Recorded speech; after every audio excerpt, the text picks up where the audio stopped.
introduce Tradition Titans. Ms. Kopeck and her team. Good evening, Madam President, Presidents, Mr. Toscano, and East Central School Board. We are honored to be here representing Tradition Elementary School today. We have some of our exceptional Titans from the Tradition Running Club here with us, and they will be saying the prayer, the pledge, and highlighting some of the amazing students and things that they do in the running club. So if I can have Asher go ahead and come up here and join me, he'll be leading us in the prayer. Please bow our heads and pray. Dear Heavenly Father, thank you for blessing and guiding our school district this year. We pray that you will continue to give strength to our school board staff and teachers. We thank all them for their hard work, dedication, and love for us this year. Please bless them and their families, and continue leading to our district. In Jesus' name we pray, amen. Amen. And now we have Kennedy and Joshua who will be leading us in the pledges.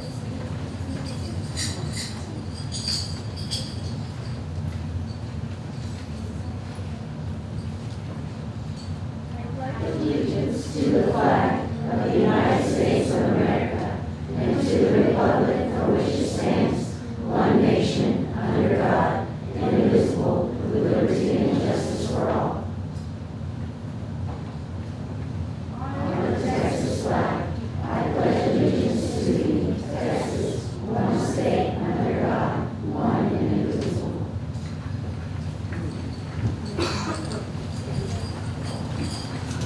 Thank you. You may be seated. I would now like to introduce to you two of our wonderful staff members. We have Coach Alex Calderon and also Miss Bianca Cavazos, and they sponsor our Tradition Running Club.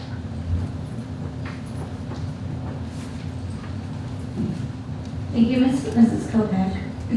And our Titan athletes, good evening, Madam President, Mr. Toscano, and school board members. At Tradition, we are working hard to engage, encourage, and equip lifelong learners, not only in the classroom, but also through extracurricular activities. Here's a brief description of how our club got started.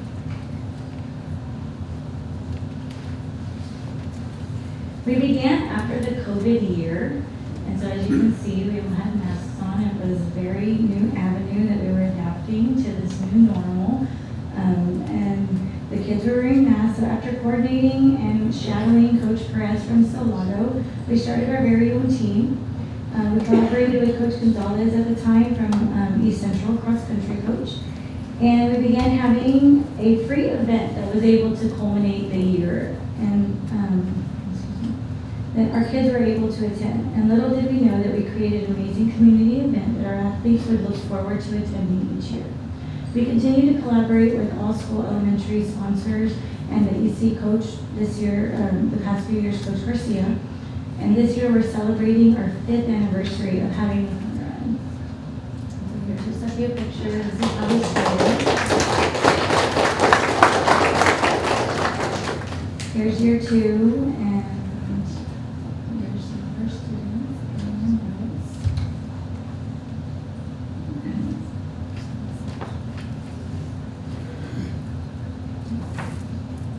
Each year, our event and participants have grown.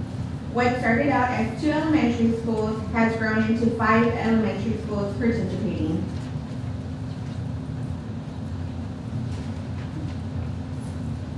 Our Tradition Running Club program holds our Titans accountable. Each Titan athlete not only completes an application to join the team, but they sign a contract that they will follow our Titan code values and during our club season and during school hours.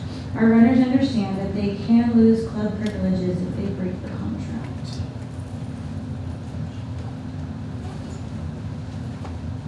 We have weekly after-school practices that keep our athletes engaged. We equip them with skills that allow them to build their strength, enhance their endurance, and build on skills that prepare them for their future.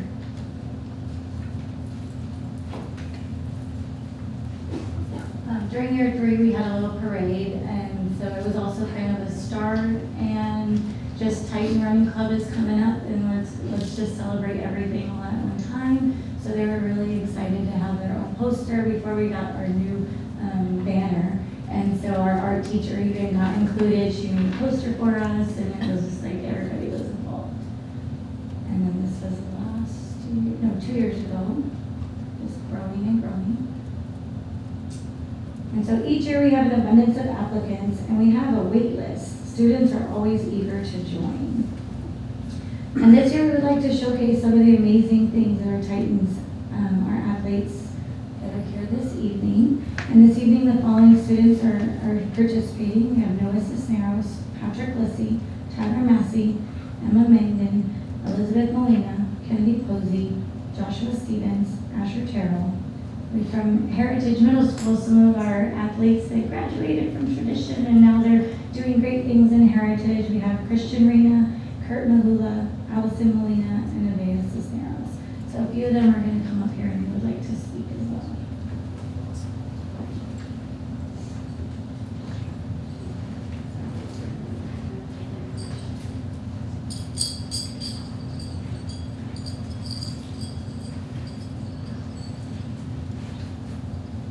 My name is Tyler Massey. I'm in fourth grade. Last year was my first year in running club. I like to go to practice every week because I get to talk to my friends while I'm running. My favorite sport is soccer. Running club helped me straighten and endurance and become stronger for soccer next season.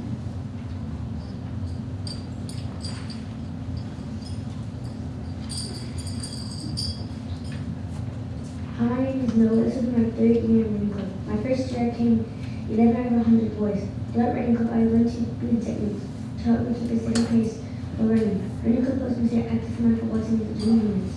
I play swimming track in middle school, so running club has helped me prepare for that.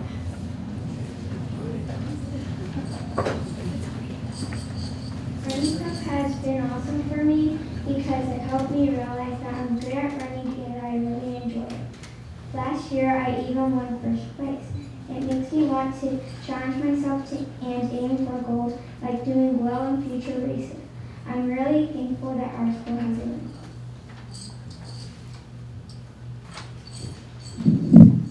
Hello, my name is Joshua, and I am a proud member of the running club. And I want to say some of the things that running club has impacted on me these past years. Running club helps me with my stamina, speed, and breathing. It also helps me with my leg exercises for things like biking, jogs, walks, and even sprints. What running club also does for me is that it makes me feel strong for anything that has to do with using your leg muscle. Another thing that running club helps me with is getting prepared with my future in middle school and high school because I want to run track when I get to middle school. I also want to say that it makes me feel prepared for the fun run and other races. The last thing I want to say is that running club makes me feel proud for doing the hard work I put in, and that is all I want to say. Thank you.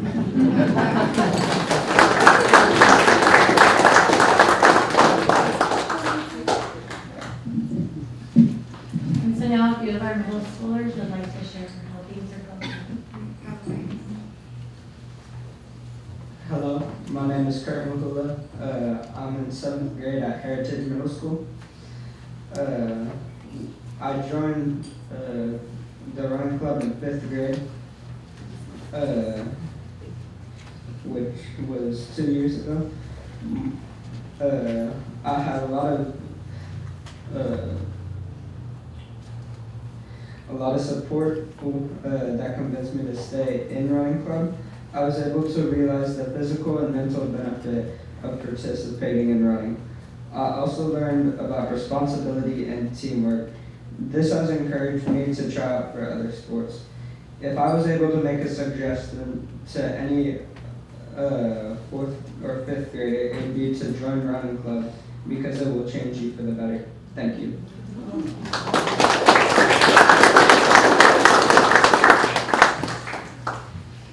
And Mr. Christian Reno did not want to come up here, and that's okay. But I have a few things to say about him too. Mom shared some great news.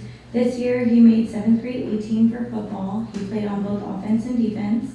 He just completed his cross-country season with an average of 13.34 minutes in his 2-mile run. The Heritage boys in 7th and 8th grade won first place at the Seguin meet, and 7th grade boys placed second at their district stack meet.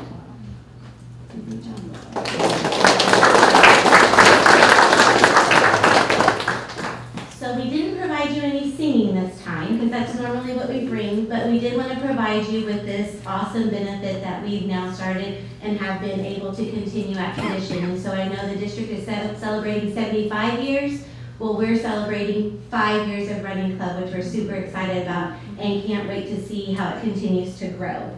I would like to thank all of the students for presenting today. I also want to say a special thank you to the parents, because buses don't bring them to practice, and they don't take them home. So it takes the community and the parents to do that. So if we have any parents here, if we could just have them stand up so we could recognize them for the benefit and the partnership with you guys.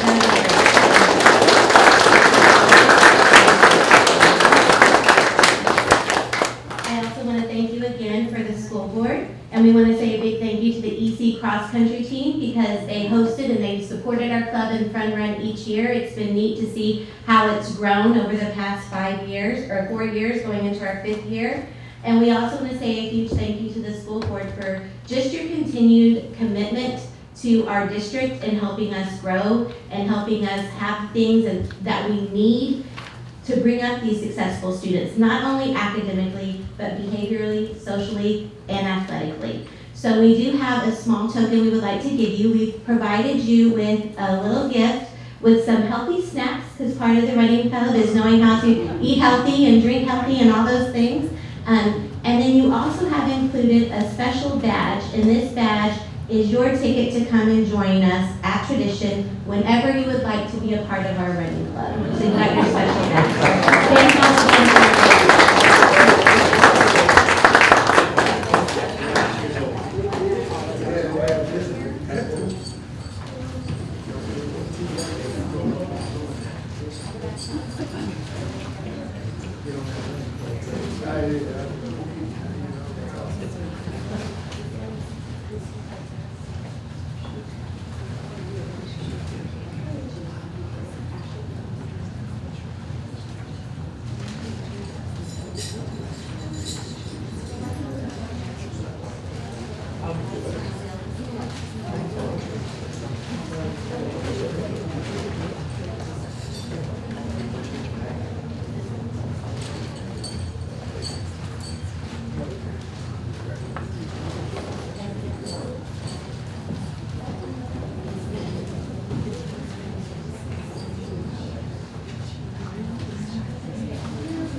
We would like to have a picture with all the kids and the banner, if we could.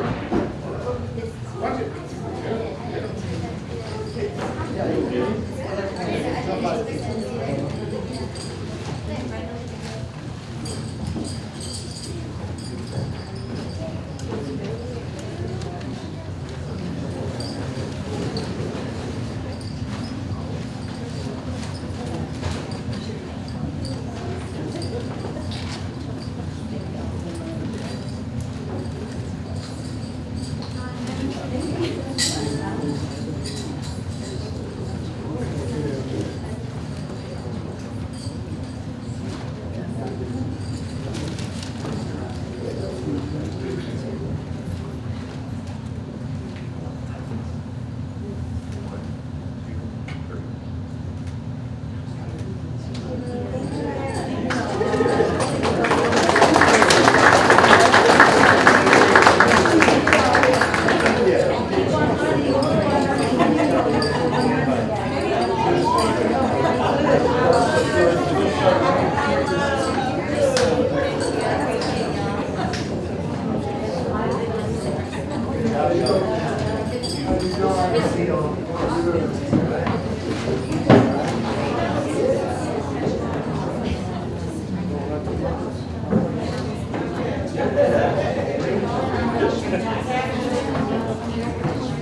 Okay, so the next item on the agenda is awards and recognitions.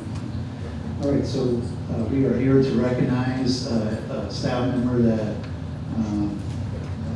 has well-defined the competency of actualizing a compelling vision here at East Central ISD. And so, before we bring her up, just want to play this video for her. Ms. Lake, PB's program facilitator, is a true champion of our school's vision.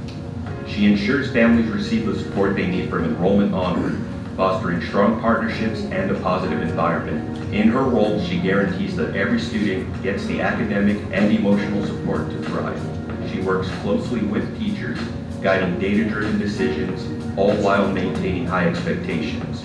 Her creativity in celebrating student achievements and uniting our community makes her an inspiring leader. Ms. Lay truly exemplifies what it means to champion a compelling vision. We thank her for her service to ECIC and the community. All right, so we'd like to welcome up Amanda Lay.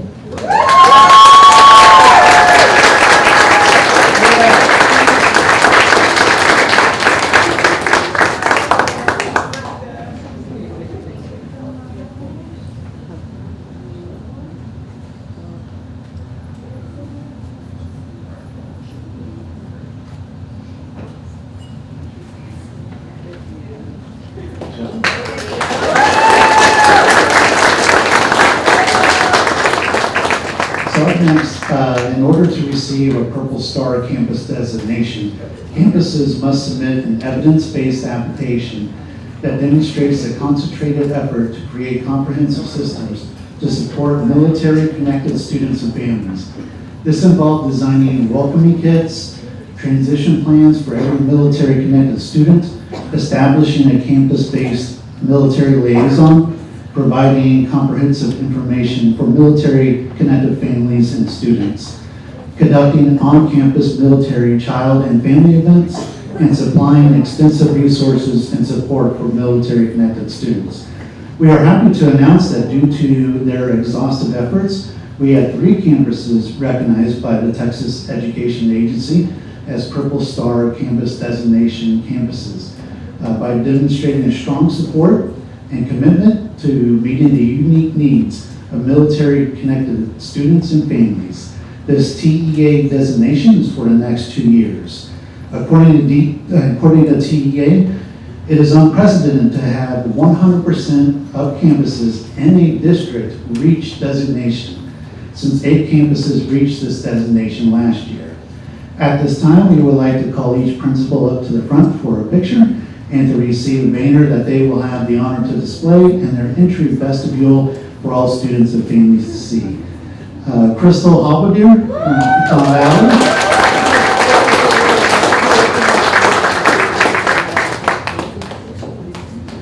Erica Jackson with Cassidy High School.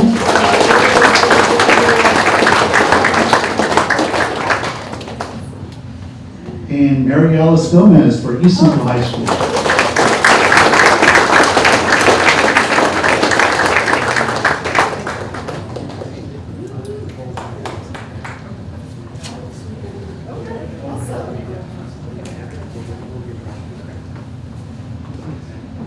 We would be remiss if we did not recognize more individuals for their behind-the-scenes efforts to assist every campus.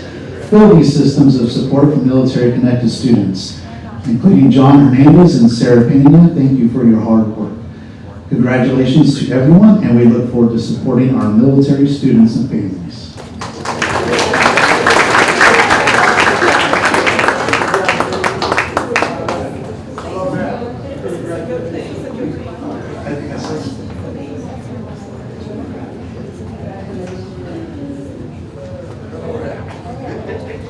Just as a reminder, it's unprecedented, but all of our campuses in East Central ISD are football star campuses. So, good job.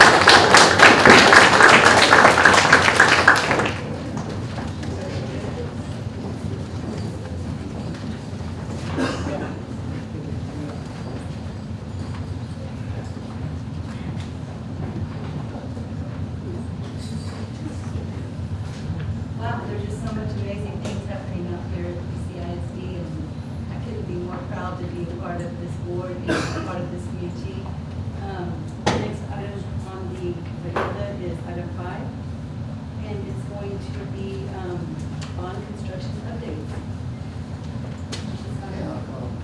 John Thomas, Cody, provide the board with an update this month. Good evening. Let me start off with Highland Forest.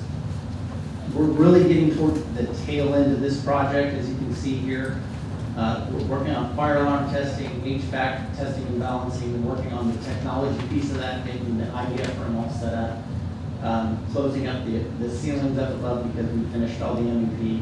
As you can see there, one of the last things we have left to do is the seating outside, and we're going to start doing punch lists in this building here in the next couple of weeks.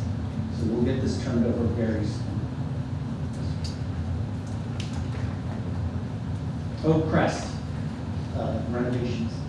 You can see the interior of that building is being worked on right now. We're doing the interior framing, the MEP above ceiling, electrical, plumbing, stuff like that.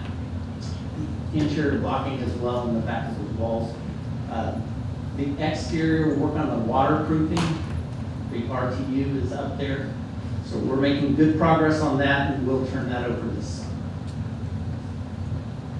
Fowler Middle School. As you can see here, we finished the mud slabs and working on the structural slabs right now. There was a pour this morning when I was coming in. You're starting to see some steel erection now. So you're starting to see the building form now that we're getting through those slabs there, and you're starting to see the building on the pad come together. But we're also working on football field stabilization as well as some of the utilities out on the site. So this site is starting to make some progress that you can see besides just moving dirt, right? So we've got good progress making headway over there. Beyond that, we've got through our first set of permitting at the CTE building. With the city, we moved on to the county, so we're waiting on that. So we'll see the fences up over there, but we're just waiting on permitting to get finished. Elementary School South, we started getting bid documents back today, and so we'll bring that to you next week. Do y'all have any questions? One question on Holly Forest. Yes. So I know you said will be done like soon. Does that mean that are they going to be moving kids in there So- this school year or? So they will have the opportunity over the Christmas break if they would like to move in there. Yes, sir. Yes, sir. And so that's going to be at the discretion of the campus. I would say too, it looks like you could beat that car wash. That kind of. We've been working on that for you. Yes, sir. Thank you. Thank you. Thanks, sir. I just want to thank you all for staying and listening to that. The next item we have will be public comments, but before that, I just really, really appreciate you guys listening to this information. In addition to that, if you want any bond information, please feel free to call to the admin office and request anything that you want. There's meetings also all around the district, and you can also get a schedule of those. But just want to appreciate you staying and listening to this information. It's very, very important. Next item is item 6. I'm sorry. Oh, did y'all want to go home? Let me say something before we go. I'd like to just compliment the principal, the co-pack, and the coach. That's an awesome program that you guys got generated and got going on at this age. I think if you can get kids running distances at this age, I think it'll carry over to the middle school and to the high school. And running is so important in any sport that you do except golf. So I think it's a great program. And you know, it's hard to get this generation of kids to run anything longer than 400 meters. Some of the coaches know. If we can get these kids to start running a half miles, and that would help them. And I think that program will help those kids as they go to middle school and into high school to want to run something more than a 100-yard dash, because that's all the fun they want to run. But if we get these kids at this age running, they would kind of go into those long distance runs. I compliment you again, and your coach. Yeah. Great coach.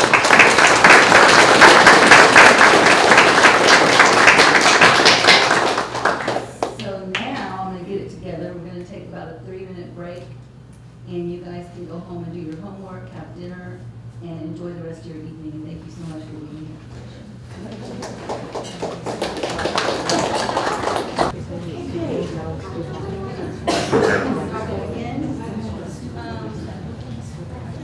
Right, the next item on the agenda is item 6, and it's public comments. I'm just going to read this brief little information prior to public comments. The guidelines for public comments, the ISD speakers guidelines for a regular meeting. When addressing the presiding officer during a public forum, speaker's commentary must adhere to the following. Speakers signed up to speak about topics not on the agenda will be allowed to speak first. Speakers signed up to speak about agenda items will be grouped second and according to agenda item. Speakers may get up to 3 minutes depending on the number of people. Tonight it will be 3 minutes. All comments shall be addressed to the presiding officer. Speakers may not give their allotted time to someone else. Individuals needing a translator will be granted twice the amount of time allotted to English speakers. Everyone must model courtesy and respect. Speakers shall not employ profane or threatening language, nor shall they engage in any personal attacks. The expectation is that the message delivered by the speaker is done so in a constructive manner with collaborative purpose. Speakers are expected to respect both the quorum of the public meeting and the authority of the board. The Board of Trustees requests that the derogatory or inflammatory statements and personal attacks on individuals be avoided. Caution should be exercised in publicly attacking specific individuals. This is not the forum for specific parent, student, or employee complaints. Such complaints should be handled through the appropriate board policy. Please contact the personnel office for information regarding filing your complaint. If you're unable to resolve your complaint through the grievance procedure, the board may hear it at a level 3. Employee complaints, board policy DGBA, student or parent complaints, board policy FNG, public complaints, board policy GF. If the comment is regarding a specific employee who is listed on the agenda, the comment must be allowed. In accordance with board policy BED local, the board shall not deliberate or respond to any subject that is not included on the agenda posted with the notice of the meeting. Speakers who have signed up to speak on a specific agenda item must focus their own comments on the posted agenda item. And so with that, the first speaker we have is Ms. Yvette Danielle. Right here.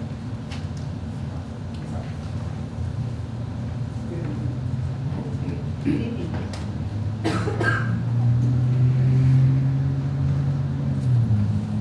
Good evening. My name is Yvette Daniel, and I'm a parent of 3 students in BCISD. For over 33 years, I have supported and volunteered at my children's school. I have advocated for them and all students by working with teachers, staff, parents, and elected officials for positive student outcomes as a parent and in an elected official capacity. At my students' school, we had 3 principals over the last 2.5 years, a mass exodus of teachers, and several issues. However, what I'm here today is to tie it to the bond.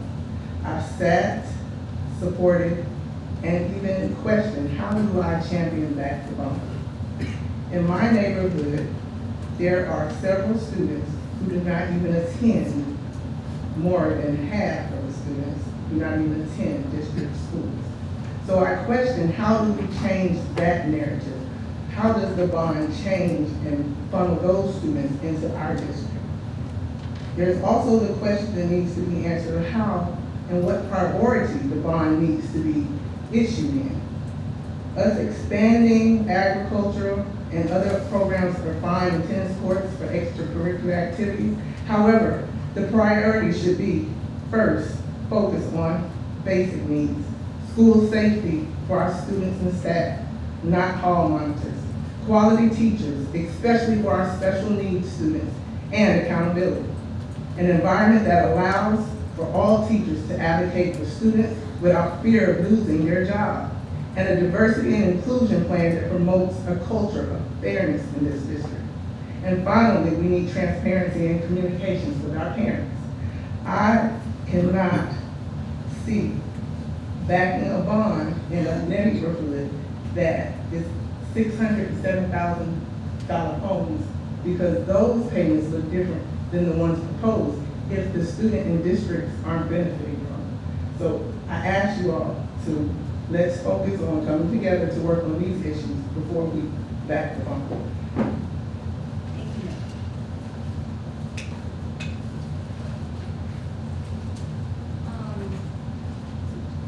David Santos Jr.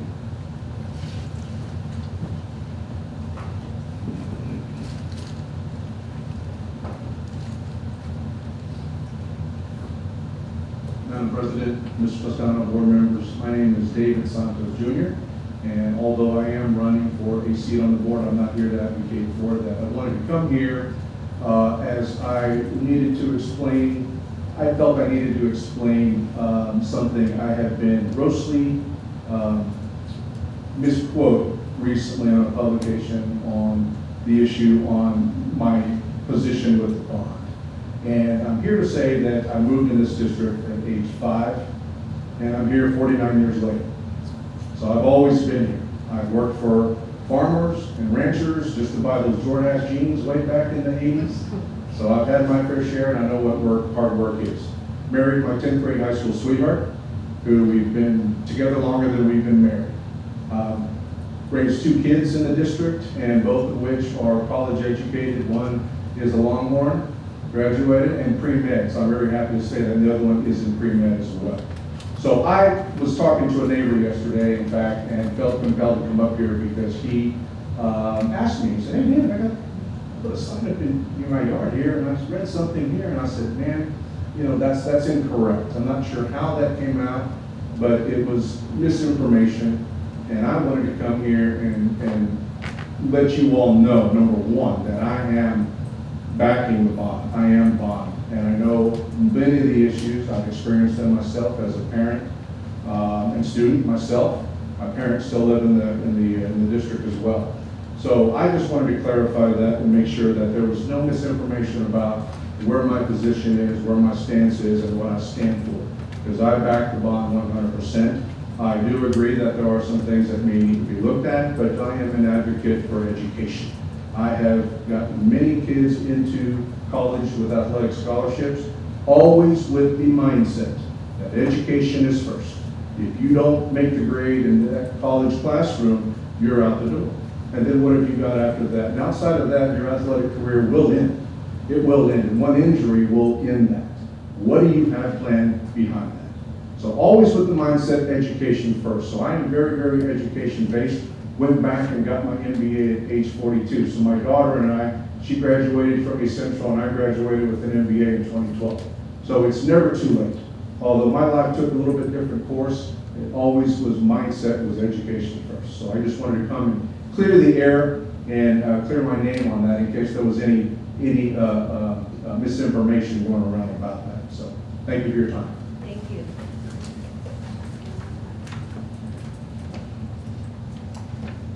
Next is Cassandra Rivera.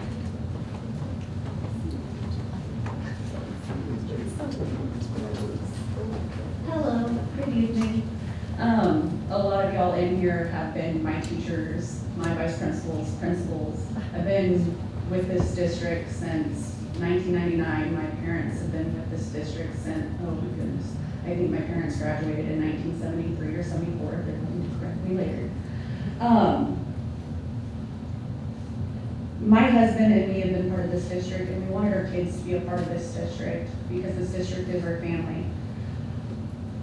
The EC, we know, that they knew, that we all know is changing drastically. We're growing remarkably fast, and by passing the bond, we can take positive steps in the right direction to update outdated structures, sports areas, add new campuses, and have security as a top priority and help to keep highly trained teachers in our district.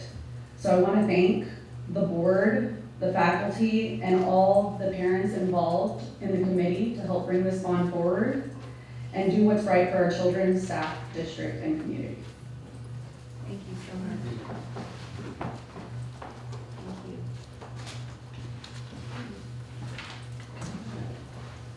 So the next item on the agenda is item 7, public hearing.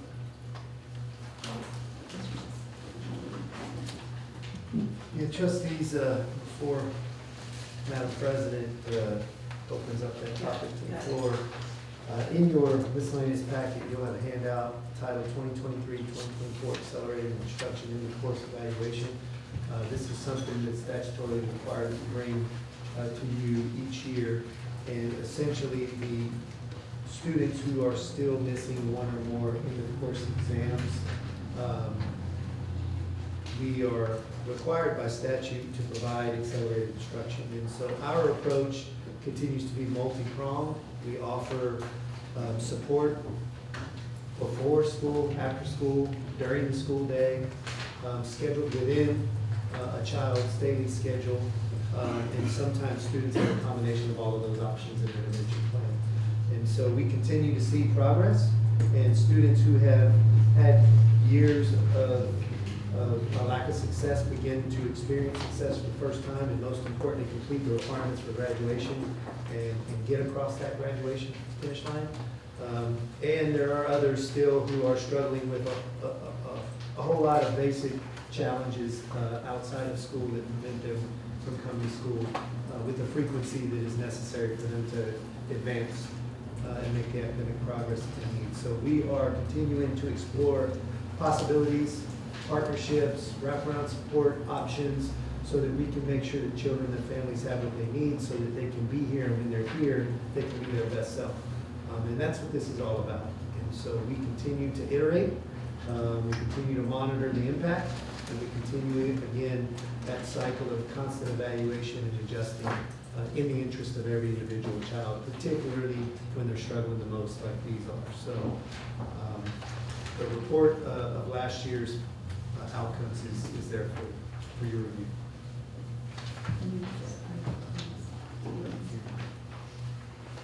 So public hearing for effectiveness of accelerated instruction for high school students. And would, at this time, anyone would like to speak to this matter? Okay, that would be a no. All right, next item is number 8, and that's trustee reports. Updates regarding ECISD district.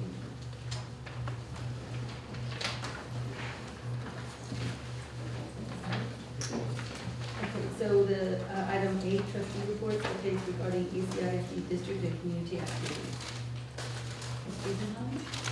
So I sent in some pictures. The one on the right is East Central versus Bernie, and the TASB director spot that I have now, my fellow director, Rich, he wanted to place a little wager, and there's cooking involved, and he's the chef, so I took him up on it. I knew we were going to win. So Coach and I met along with my family and to support the Lions that night and ended up winning, so that's a good thing. And the one on the left is EC's Got Talent, amazing talent that we have in this district, and Dr. Mize and his team are very, very welcoming to everybody that wants to showcase their talent, and it was a great night. Coach and I went to Highland Forest to tour with Miss Irvin, and we got to see the new addition, Doris. Coach is tall, so standing next to that guy, he like was way taller than Coach. It was funny to see, but anyway, we met the whole team and got to see the music teacher created a banner for us, which was very nice. When we drove up, we got to see that when we first walked in. And on the right was Pecan Valley. Great things they're doing over there as far as attendance, and they're seeing the result of that by their attendance being up, and we heard about that last month. But amazing group of people. They have a room where the parents can even come in, and if they need supplies, they offer those supplies to them, so it's great. The picture on the left is from TexEdCon, our TASB rebranding, so it's TexEdCon. The committee I'm on through TASB is the Member Services Committee, and we get to interview the superintendents of the year from each region. We did that in Austin, and we interviewed the finalists, 5 finalists there in San Antonio, and awarded superintendent of the year there. And that's my mentor. She's amazing. She's from Amarillo, so we only get to see each other 3 or 4 times a year, but she writes me letters. I love getting letters in the mail. I'm like old school geeky girl that when I get something in the mail, it's great. But anyway, and that's a few of our committee members on the top. And then on the right is St. Clair, always a good time, always fun to go visit Mr. Harvey. And we got to, the lady on the right, what was her name, Coach? She was scared. Coach pulled her to the side. I want you to meet this lady right here. Look how terrified she looks. She's like, Ms. Knowles. Yeah. Ms. Knowles, make sure we have our badges whenever we come on campus. Yeah. And she even addressed me, I think, because I have to send him a reminder, Coach, don't forget your badge. So I know I have to make sure he has it. I think that's all I said. Um, So of course, it's full blast football season, so I was able to attend some really crazy games, JV and varsity, and golly, our boys are on fire. And so it's just super exciting to be there to witness that and be a part of all the excitement. I also attended the TASB convention and learned lots of stuff there. It was enjoyable to be with my colleagues and always lots of things to learn there. And then I stopped by and visited Miss Jackson at CAST, and we had a nice little visit, had a little tour, and I got to say hello to some of the teachers. Visited my daughter's old classroom, which was a nice treat, and I'm very grateful for that.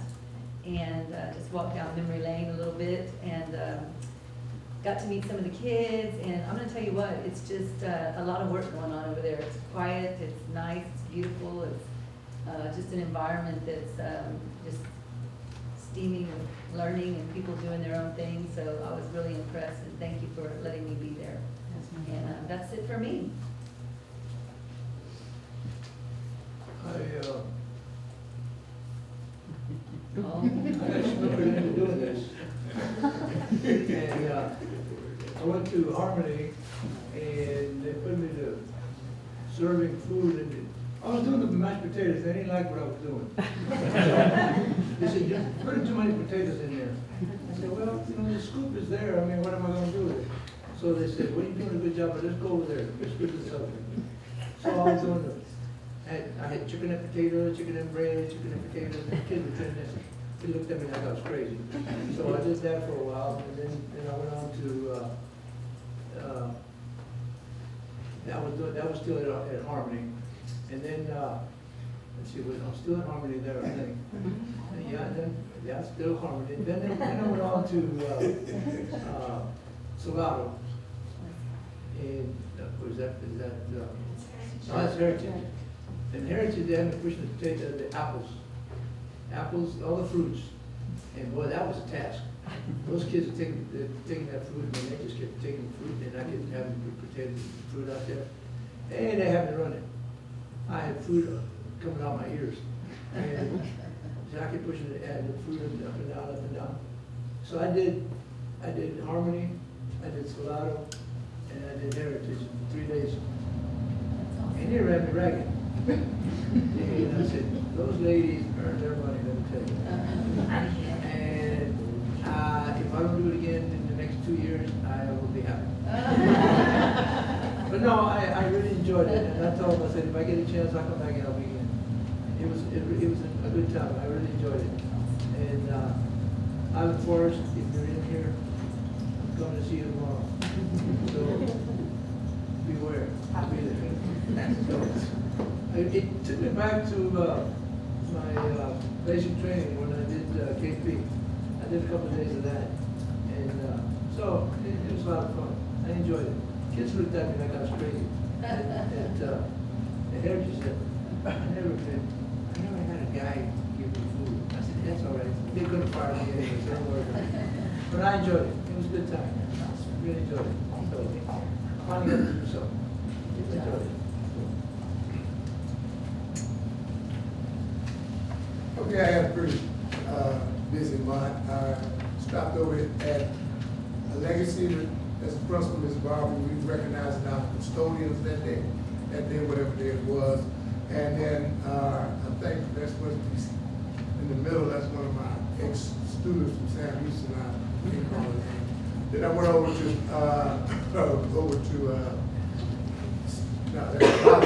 Miss Karina, and we was recognizing her head custodian also. And the board, we gave them a gift from the board and the trustees. And can you move on a little bit? Okay. Then we went over to Ms. Irvin, so that school is what? Pecan Valley.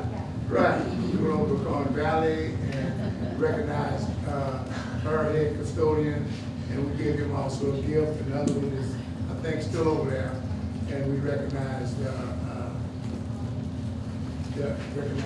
too also. I can't see it's upside down.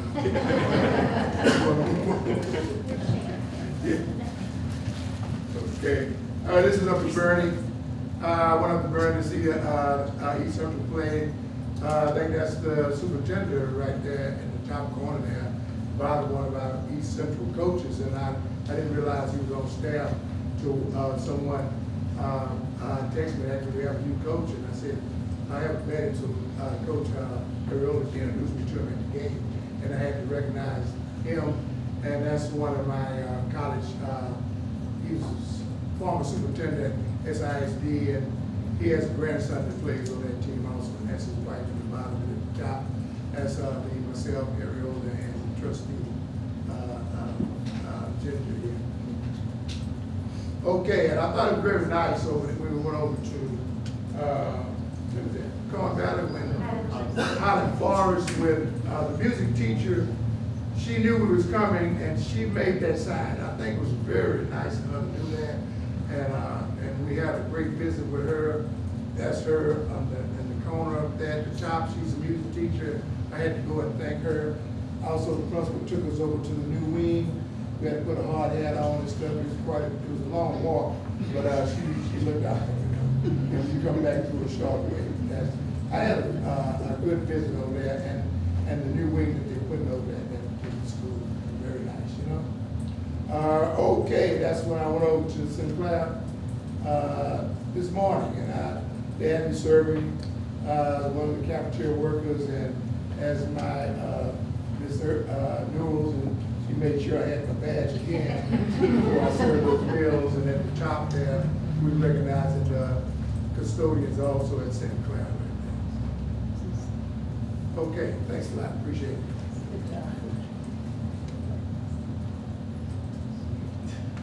So this was a while back. We had the huddles and the heels, and they had a competition on who could catch the most footballs while holding them. I think I got like 3. My wife got 5. She was smart. She put it under her shirt. They didn't give the rules out. I thought you had to hold them in your hand. But anyway, that was a great time and good information. It wasn't just the sports part. They had different stations that you would go, and the parents would get to go, and they would kind of highlight the different parts of the equipment that they had, the shoulder pads, the football helmets. They told us how much each football helmet cost, and then they showed us the drones and the technology that they had. It was really interesting, and you could tell they knew exactly what they were talking about, and they utilize that for our kids and to benefit them, to make it better. Then this one was Judson, and I'll tell you, this is the second time I've got to experience in my lifetime of East Central beating Judson, and it's good the first time and the second time. You can see our guys have just bought into the system, and the coaches just love on the kids, and the kids in turn love the coaches, and they'll do exactly what they're telling them. You can see the hard work, and we've been through to several other games. Bernie was one of them. We try to go out to each one of those games and support. What I love to see about these kids is the character that they display out there. It's not just winning; it's how they win. And they talk about that the Texas way, and I believe that our kids highlight that and showcase that to the team. I had an opportunity to go to this is Heritage, and it's kind of out of order because I went to Highland Forest first, but I went over here and they let me wear my cap, and I was pretty excited because I got to keep the cap on instead of wearing a hairnet. But they made me put the hairnet on my beard, and that thing kept itching my nose. And I didn't put the gloves on. And I got a lot of questions. Are you new here? I said, well, I'm new, but I'm volunteering. And it was easier explaining to junior high. It was really hard to explain it to second graders with volunteering, but the kids were really fantastic and had a good time. And the cafeteria staff were amazing. And to that point, it's a well-oiled machine. And seeing all that, it's amazing how many kids go through so fast. These ladies are stationed in one spot and they're moving. And I was helping one lady and you know, trying to get the feel of it. Finally, probably towards the end, I got the feel of it, but then by then it was over, right? But the kids are interesting. They're walking through and they're getting their stuff. And what I liked about what I saw was the interaction between the cafeteria ladies communicating with the children too. And they had just as much patience as I've ever seen. And just, it's awesome because my grandbabies go there and I see how they love on grandbabies and all the kids. There on the right, this was Grandparents' Day. I had an opportunity to go to Oakcrest, and then I also had an opportunity to go to Grandparents' Day at Highland Forest. And that's my two grandsons. The oldest one's on the top. His name is Olin Ryan Carrasco, and then my Ethan Emiliano Carrasco, and then my in-laws there. They're the great-grandparents. We just went over our babies. I had an opportunity to go to the Tex Ed Con. I was going to say TASB, but we had an opportunity to go and have dinner with the family, we called it, right? So it was a good opportunity where we could sit down and have a great meal and enjoy each other's company. Custodian appreciation, had an opportunity to go to several different campuses. Highland Forest, went to Heritage, main office as well, and which the other one at? Great, and each one of them were so humble and so thankful for our small gift. But I express my gratitude towards them because sometimes it goes unseen, if you will, but they really pour their hearts out. And I see them also have an opportunity to go every once in a while on Fridays. I go to Highland Forest and I see their hard work and their dedication, even with the kids. It's amazing what they do. There on the right, I had an opportunity at my HOA there. We had a night out, and we had an opportunity to stand there at the booth and just explain, share the needs that we have, that we face here in our district. And I got to meet a lot of my neighbors that I know, and then some of them that I just got to meet. And so an opportunity just to be able to interact with them. And then these ladies down at the bottom corner there, just amazing how they're willing to give their time because they see the need for our kids. Kids deserve every bit of it. I wanted to add this too. I didn't get an opportunity to put it up there, but we had I'll get it right, Tex Ed Con, had an opportunity to be on the leadership TASB, and learned a lot of information, a lot of deep information that I wouldn't have been privy to, or at least, they kind of take you by the hand and they show you and they explain to you. And then we had an opportunity to go visit, to tour Fort Sam Houston and also Randolph ISD, and to see the different ways that they get funded, right? They don't have a tax base like we do.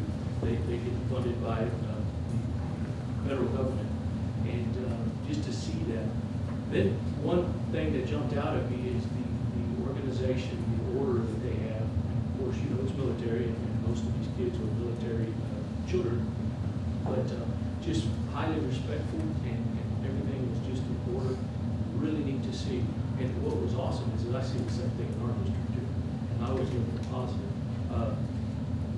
The other thing they talked about was the parent participation. That's what caught my eye. They said they had over 85% parent involvement. That's just amazing. 85%. It blew me away, and I could see why the kids were, right? Because that's what it takes. We know it takes involvement. Then the other thing, and I'll get to as quick as I can, but I had the opportunity to be a delegate as well on the opportunity to advocate for our kids, right? The importance of it. And there has been, we were able to vote on several different things. We voted on the directors that were coming in, and then the presidents and so on, several others that are on the officers there. And then we also discussed and talked about amendments on the advocacy way that they wanted, or the way that they wanted to advocate. We wanted TASB to advocate. They talked about the TASB values of the students, teachers, staff, and taxpayers, locally elected trustees who form the public education community in Texas. And then they talked about, they had several different topics. One of them is investing in students. And they talked about investing in students, recruitment and retention. That's the way we voted on what we wanted them to advocate there in Austin, and to ensure that all schools receive state funding and held to the same transparency requirement and accountability standards and enrollment practices that the public school has to attain to. And then create transparency. And then it talks about empowering local communities. Talked about other highlights. I won't go through all this. I'll take a lot of time. The governance. There it is. School finance. It talks about, we voted on this part of it, TASB advocating for amending school finances to increase funding investment to place Texas in the top quartile nationally. I tell you, we're way lower than a lot of states, and it's unreal. And I don't understand how our legislature doesn't see it, or maybe they don't want to see it, but we'll leave that alone. And then talked about TASB for an increase to bilingual education allotment. One avenue that they're going to be advocating for, and the TASB advocating for replenishment of the cost of education index.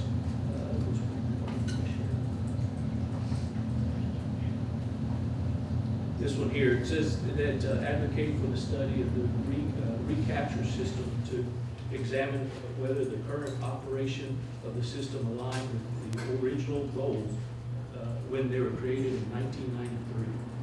That's a long time. That was 2 years after I graduated. That was a long time ago. So I think it's time for them to open up their eyes and see that maybe it's not working. And the other thing they talked about is school safety. Making it a priority, and not only that, making it where the state actually funds it, not just mandating. So those are all the things that we had an opportunity to be part of, and we had an opportunity to vote, and then to be advocates. So I think it's one thing that I've decided that I want to do is to be more vocal in my advocacy, and get it over there to Austin and let them know, my representatives, what we're doing over there, because we're doing some great things over here in East Central and surrounding areas. But this is home, and so I would ask you to help us out and let's go advocate. Thank you. I'm sorry for taking up so much time. I'm pretty passionate about it. Wow, he is very good. Thank you. Little Bernie told me that October is National Principals Month. So as I was kind of perusing, I was noticing these names, and I want to call them out. And I'm going to say thank you for your tireless commitment to our students, our staff, and our community. It's Mary Alice Gomez from the high school. It's Erica Jackson from the Cass High School. Mr. Frank Salinas from the DCLC. Ms. Andrea Chase from Heritage Middle School. Dr. Lori Barber from Legacy Middle School. Ms. Charlotte McReynolds, Harmony Elementary. Ms. Brittany Irving from Highland Forest Elementary. Ms. Stephanie Orsack from Honor Elementary. Ms. Amy Lively from Oak Crest Elementary. Ms. Crystal Halvadier from Pecan Valley STEM Academy. Ms. Teresa Triano from Salado Elementary. Mr. Anthony Harvey from Sinclair Elementary. Ms. Karen Coleman from Tradition Elementary. And so I know the rest of the board joins me in saying thank you so very much for what you do, and we know that you couldn't do it without the staff and the community and the students that you have under your lead. And so I just want to take this opportunity to say thank you for all that you do.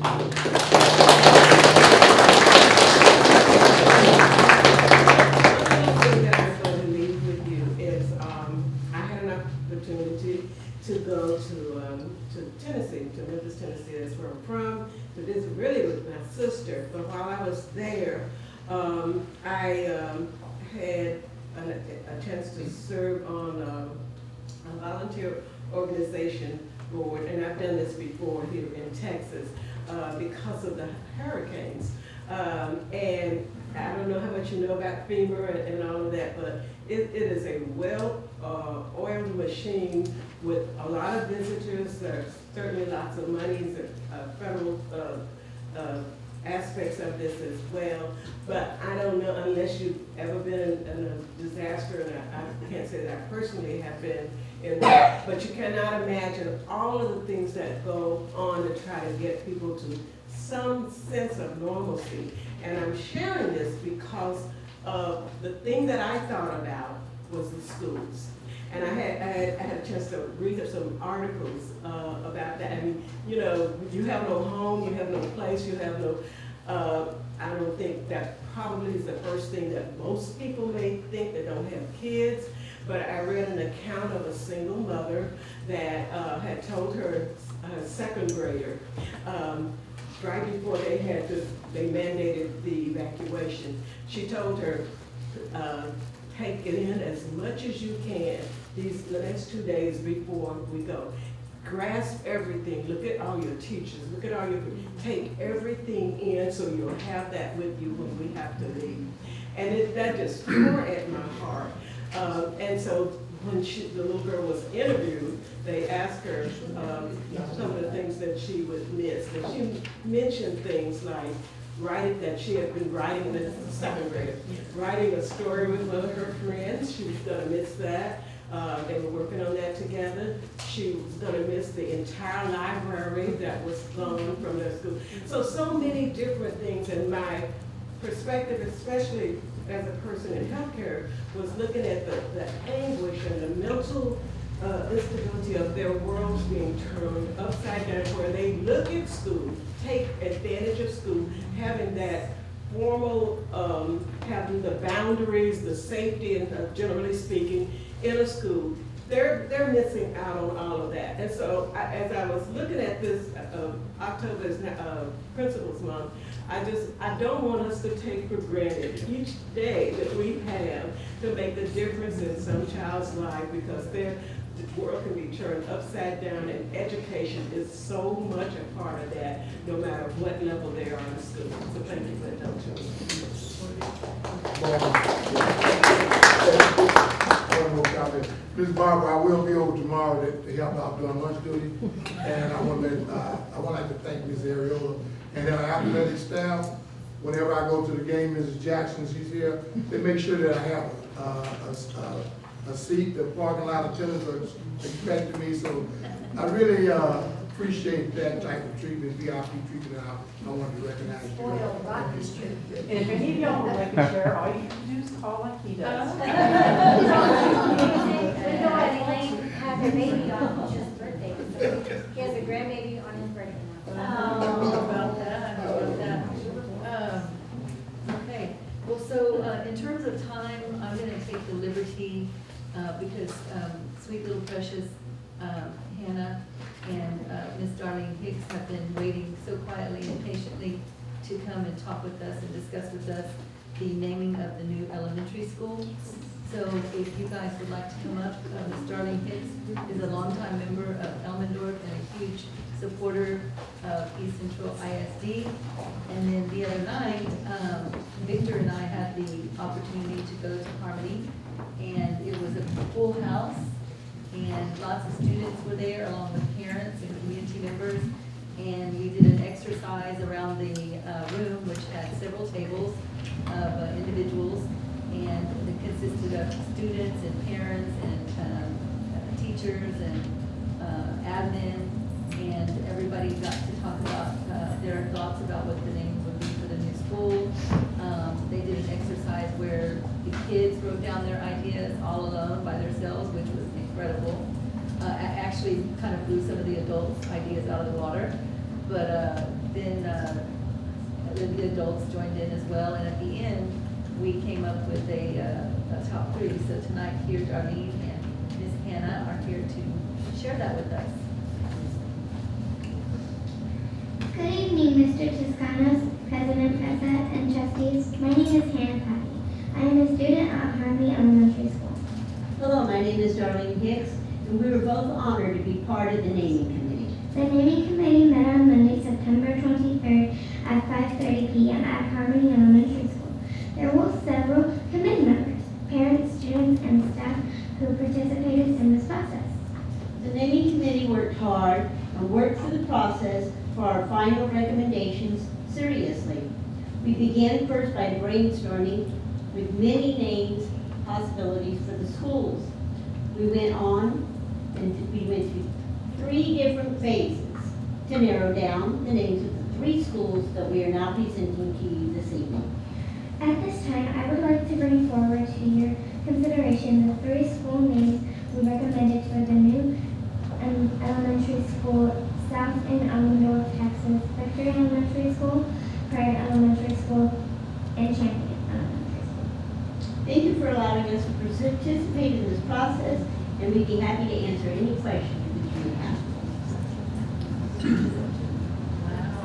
I would also like to thank Hannah. My understanding is, in all the previous schools that were named, there was never a student on the staff to name the school, and Hannah is our first student representative for naming of a school at East Central.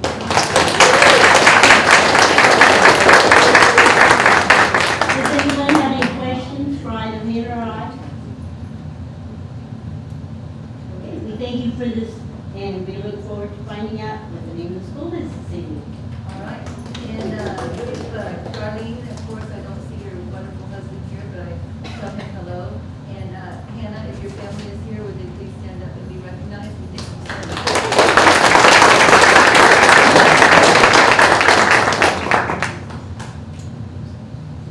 So we have 3 names, and like I said, Victor and I were there that night, and it was rough, but these kids were super smart, and Darlene is correct. Hannah was a part of one of these names. So at this time, where the board is going to have to confer and decide which one we would like to. So I guess we could do one at a time, or I can go by and I can take a motion from someone on the board for which name they would like to have: Champion, Victory, or Pride. Want to talk about it?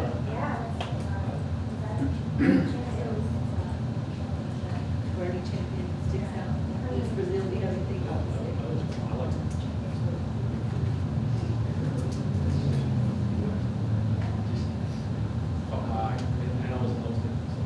was trying to think of any other sports. I don't think I've ever heard of it.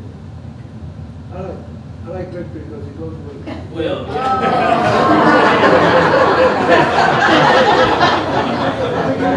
Let me give you my logic. We have. Which I have to say. We have tradition, right? We have valor, we have honor, and not victory. It goes along with that. That's pretty different. That was the reason to go with it. Yeah. Right? And when they were coming up with the names, he was there at the committee meeting, and they said, oh, victory, let's see how that flies. Seriously, my name aside, you have tradition, you have honor, you have valor. So there you go. I mean, it goes along with, following that logic. Somebody with whiskers over there said, I have to abstain. I said, I don't think so. I'm voting. But think about those. Keep that in mind when you guys vote. Do you have anything? No. Boy, that's hard. Which one did you pick, Hannah? Yeah. Your favorite? Your favorite? Sounds like the common agreement is champion. Yeah, We both agree on that. I like the idea of pride, but, it reminds me of, a lot of different things. I think champion narrows it down, but victory means a lot. Victory in a lot of things. Victory in life, and success, and hard work, and so, I don't even want to decide what somebody else would. So, what do you think, Mrs. Riesenhahn, do you have a choice? I like all of them. But I lean towards, I always try to think of the mascot also. And so, what is your thought?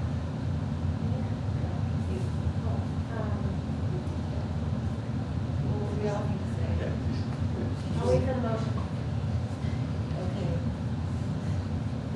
So at this time, I'll ask a motion for someone to ask what name you would decide to pick for the name of the school. Motion. I'll make a motion to name victory.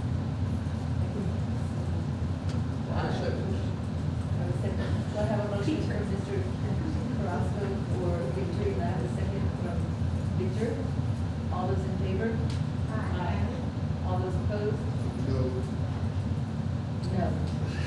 Okay, well, motion carries. So we have victory.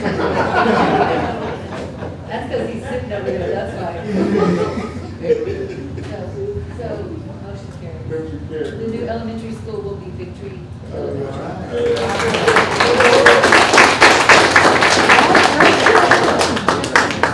But you know what? Thank you so much for your help in helping us decide. You did a great job, Kevin. Thank you so much. Hey, yeah. Now we need you to go home and draw up some ideas as what a mascot we're going to do. Thank you all very much. Appreciate it. Thank you so much. Of course, it's all welcome to you.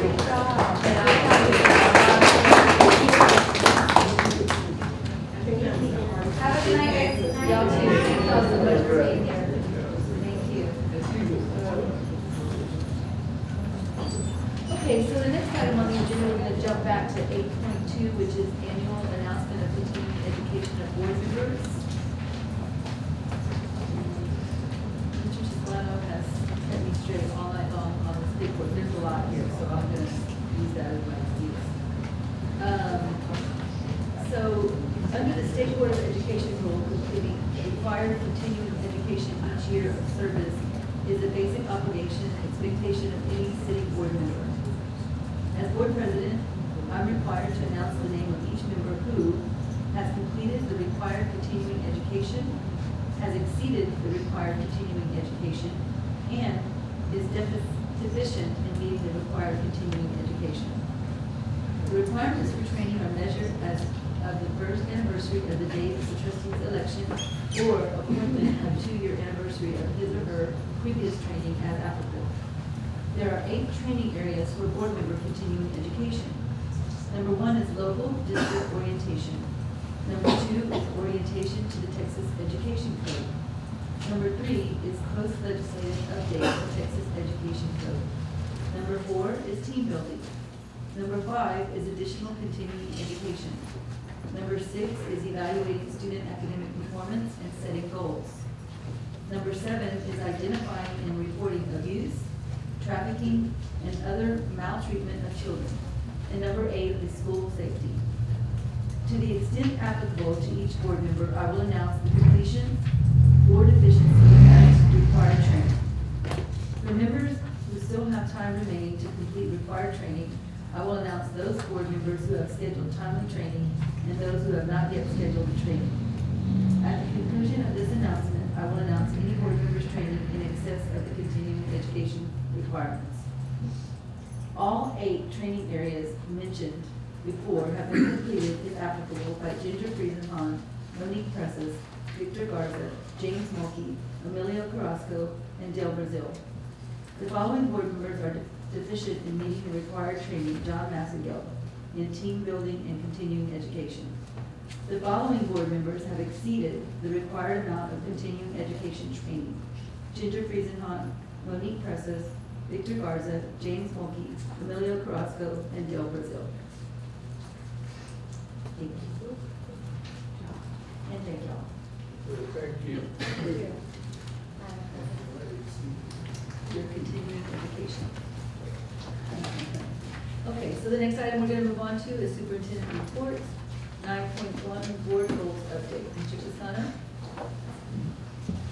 Trustees, so this time Jonathan Holbert and Jennifer Casper are going to provide the board with an update towards your long-term goals. In other words, a student outcome progress update, which again, we began last month and we'll make that a routine each month. So if you need to bring that mic up a little higher, Jonathan, if you can do that. It's tough following certain people, being a longtime East Central employee, member of our team for many years, and of course, an eloquent child like Hannah. It's a tough group to follow. I noticed it looked like I was going to get to go before them, so, but I appreciate the opportunity. Thanks for the opportunity to speak. I'm President, Mr. Toscano, members of the board. I'm going to give you some updates on our data. So we set those long-term goals. If you remember, we have the idea of a North Star goal, and then we set some long-term ones that kind of set us up for very ambitious, high-performing ones to get there. We had some annual result measurements. We love our acronyms in education, so we call them ARMS. And so those, we have about 7 or 8 goals, and there's about 5 of them that will kind of walk you through our current status and where we are in the data on that. We'll lift up some bright spots of how we're doing those, and then some hot spots that we're working on. We'll talk about some next steps. I'll do that along the way, and then at the end, Jennifer's going to jump in and talk some specifics for us, and then together we'll take any questions that you guys have on any of it. A lot of the data we're going to look at, so last time it was really about our beginning of the year screening, what we call BOYS, the beginning of the year screening. And so those are like nationally normed tests that are compared to other kids all over the country. They predict how we're going to do on our state testing. This time it's going to be more about our common assessments that we give, so they're more from our resources. They're still aligned to the work that we're doing. It's still the same standards we teach, but it's not quite the same comparison. We don't have national data to compare that to. And so there'll be a little bit more variability in those scores maybe than some of the other ones. And then next time we're gonna have some state tests. So the state has, they call them an interim test. We do one in the fall and one in the spring, and they're kind of predictive for how we're going to do on state testing. So they're actually questions from the item bank that they would use on state testing, and so it gives us a good idea of how we're going to do. We're just right now starting that testing, and so next month we'll have a good update for you on where we're at in the system. And can I also just give a plug before I move on, just saying, while I get the honor of speaking on most of the slides, I'm trying to capture a lot of other people's work, if that's okay. And instead of calling them all up here to speak on it, I'm going to try to capture it all. And so I'm super appreciative of all the principals. They gave insights and some notes, and the directors all throughout the district. There's a great many of them while I get to be here. I didn't want to make it sound like it was all me or something, right? It was a huge team of people that pulled this together. Okay, so for our long-term goal on algebra, and what I want you to remember the language, when we talk about meets, right, there's 3 levels. There's approaches, meets, and masters. Approaches is passing, so meets is that higher level. So we set an ambitious goal at 45% at that higher level. And so currently I listed our statuses for the campuses there, and those numbers are a little lower than what we're used to seeing. Like, we're expecting that those numbers will kind of continue to rise as we go through the year. And I wanted to just draw attention to the high schools. You look at those and say, hey, how come they're lower than the middle school? I want you to remember that about 70–80% of our 8th graders pass the test. And so most of the kids that are taking it at high school level were students that were either transfers in, first-time testers, or they were previously unsuccessful. So it's not like a fair apples-to-apples comparison, if that makes sense, for our algebra. We've got CCMR goal, and what I wanted to call your attention to, it sounds like very similar language, but again, we set an ambitious goal. So the state usually talks about being college, career, or military ready. We set a goal of being college ready and career or military ready. So you have to have two things, not just the one.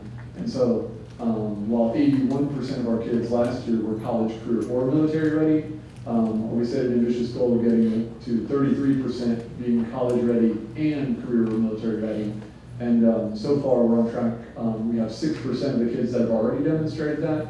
And as we get through the year, obviously there's a lot of testing that goes on, and every week there's more and more and more. And so you'll see that number rise throughout the year. It's a normal part of the process that's kind of low in the first quarter of the year. And really the spring is where that really heats up a lot. Let's see, so our juniors, we're aiming for 47% college, career, or military ready, and we're not on track for that one yet, similar to what we just said about the seniors. We're going to dig in a little bit here on the 5th grade math goal. So last time when we were looking at this, we noticed that I think we had 2 schools on track. So this time we've got 3 schools that are already on track for the goal. So that's a little unusual this early in the year. Like, we set an ambitious goal there. We were not expecting to see quite that much. Let's see, my note says last time it was Oakcrest that was on track.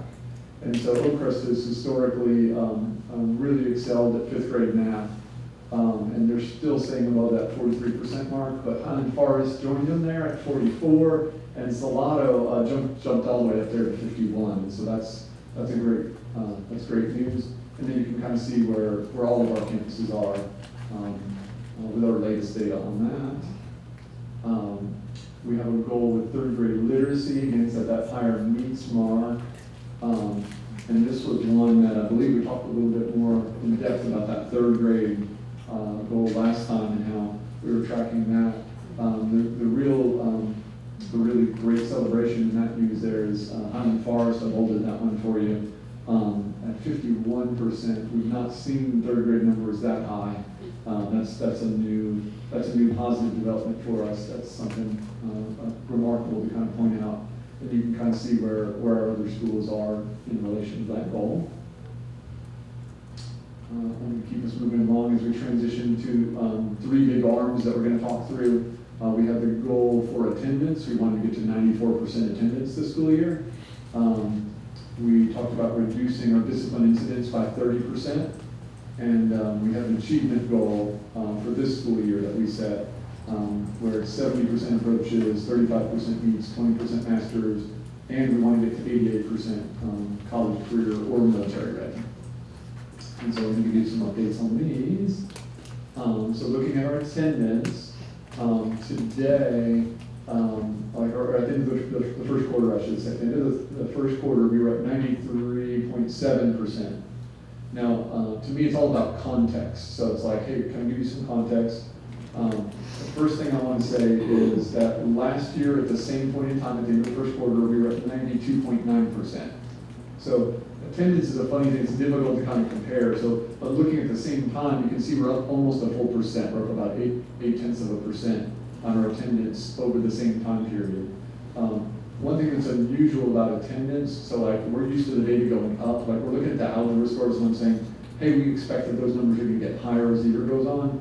Attendance tends to start really high. Everybody comes the first week of school. Everybody wants to see their friends and their teachers and everything's great. And the second week's usually really strong, and then over time it tends to get a little bit more, it kind of evens out a little bit, so that you tend to see a little bit of a decrease throughout the year on attendance. And so what I wanted you to see there was in September when we talked, it was at 94.7, and now it's at 93.7. So while we're close to the goal, it probably will dip a little bit further. We set that ambitious goal at 94%. And I want to give you a breakdown of all the schools. So the next slide, I'm going to show you kind of the hot spots and bright spots. So the great news there is like 1/10% is really moving, 0.5% is like a big move. And you can see there, Legacy and Salado are up 0.5%, Oak Crest, Honor, Tradition, Highland Forest, PV are all up more than 1% over that same time last year. So that's fantastic news. But even bigger movers were our high schools. So East Central High School is almost up 2%, and Cast is up more than 2%. So that's fantastic news. Last time we had one hot spot, and we said it was Sinclair. What I want you to see with Sinclair is that they significantly reduced the hot spot. So it was almost double that deficit last time. And I said, hey, here's the things Mr. Harvey's working on. What I wanted you to see was that it's starting to come back to, I want to see it get back to 0 and start gaining. So we are seeing that movement, and that's something we'll kind of keep an eye on in future months to see, is that evening out, or does that slip back a little bit? Let's see, my notes on attendance also, a quick reminder that we're using a program where we can install talking points where they can type in and send out messages with the community and really follow up and give like a personalized message to families. Say, hey, we noticed you weren't in school today, or hey, we wanted to see how you were doing and check in with you. And we think that that's been a great boost. And then I see my friends with CIS up here in the front, and that we're trying to bolster that partnership so that we can leverage CIS and that partnership to work on targeted kids that we think might become chronically absent, and we're trying to bolster that list and that group so that we can keep leveraging that partnership so that we can get those kids in school, because we know as attendance goes up, that achievement and all the other good things go up with it. Discipline, so we're aiming for a 30% reduction on discipline. Currently we have a 10% reduction, so that's a good thing. We're making progress. We're not on track to meet our goal. We did slip back a little bit because last month when I reported it, we were at a 19% reduction. So you can see it's starting to get a little bit closer to where we were same time last year, but it is still noticeably better than last year. And I've got a breakdown for you of how we're doing there. On the left, what I want you to see is a bunch of schools that are already, like they're on track to meet the goal. Sinclair's ahead, Honor, Heritage, Harmony, Cast, but like PV, Salado, and Oak Crest are massively ahead of the goal. So that's fantastic news. And then I think last time what I pointed out was Salado, I think, wasn't on the list because they had so few incidents last year. It's hard to reduce when you don't really have any incidents. Does that make sense? So I think they had only like one at that point last year, and they had like 2 or something like that. And so mathematically it looked like they weren't down, but now that we're getting a little further into the school year, you can kind of see the progress that even school like Salado is making. That's great news. So our 2 hot spots are over there on the right. And so part of the reason why we're losing ground is that those are some of our bigger schools, right? So Legacy's up about 18%, and East Central High School is up about 48%. But when you dig into that information, what you're really seeing is that like East Central High School, a significant amount of those are things with dress code or kids being out of area. So as we've gotten tighter with some of our systems, we are seeing an increase still. We were hoping that like it would be an early thing and it would come down. It looks like those numbers aren't coming down as much as we were hoping they would. But like at East Central High School, we have a significant reduction in like violent incidents, fighting, and things like that. And so you're not seeing those trends at East Central High School. That's come down. It's the smaller, like I said, out of area dress code that are the big increases that are inflating that number. And then meeting the legacy team, one more thing I wanted to point out to them, it's one of the key things for them, it's not the whole school. What we're finding in the data is that it's a small number of teachers and a small number of students. So when they did the beginning of the year behavior screening, it was the best that we've seen. And so overall, it's going better than what we've seen in the past. But there's a couple hot spots, and so they're trying to do is focus on those hot spots. It's like we said with a chronically absent student, that like a few kids are really making the numbers look more. We're seeing something similar in the legacy data, and we're trying to help focus on, let's build up some skills with those teachers that are maybe struggling with discipline incidents. Let's make sure that we're working with those kids that are maybe struggling, try to bring those numbers back down. We're going to dig into achievement a little bit. We're going to focus more on the 70% approaches, 35% meets and masters targets. And what I wanted you to see here, a bright spot is 5th grade math. This is historically been a pretty good bright spot for us, but in particular, lifting up just a couple schools there that were a little bit brighter than maybe we've seen in the past. So Sinclair, Salado, Highland Forest are all, they had really strong results this month. We're going to hold up Heritage Math 2. So Math 2, in middle school we do Math 1 in 6th grade, we do Math 2 in 7th grade, and we take algebra. And historically, 7th grade math, that Math 2 we're talking about, is the lowest spot of our achievement in math in the whole system. And so Heritage Math, it looks like they're bucking the trend. It looks like they are unusually successful this year, and so we wanted to hold that up. And we have a slide where we're going to show you kind of our data view, and you're going to see a little bit more specificity around that in a moment. I wanted to hold up Algebra 2, and then the improvement with our 2nd grade literacy. That's been improving. So I'm going to dig in for slides. I'm going to break out a little bit of information on these things. We've got pre-K1 literacy that I talked about last time, where we said about half of kids are struggling with the early reading skills.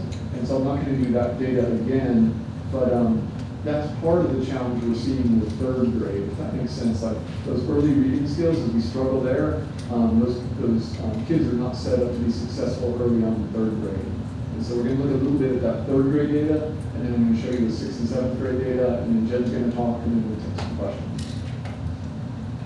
Okay, so this is how we're kind of visualizing the data, and forgive us, this is the kind of crazy things that we look at, and so I'm just going to walk you through this briefly. I don't need you to internalize the whole thing, but I wanted you to know that if you ever want something like this, we have a little bit more detailed information. And so we've got this, so this is 3rd grade literacy. It says on the left, we've got the schools written there. You can see their goals in the next chunk. And then the data on the right, it's got an auto thing where it'll tell you if you're going up or down. So this is a hot spot in part because almost every campus is down from where we were earlier in the year with our data. So the exception to that is Highland Forest is actually higher at 3rd grade literacy.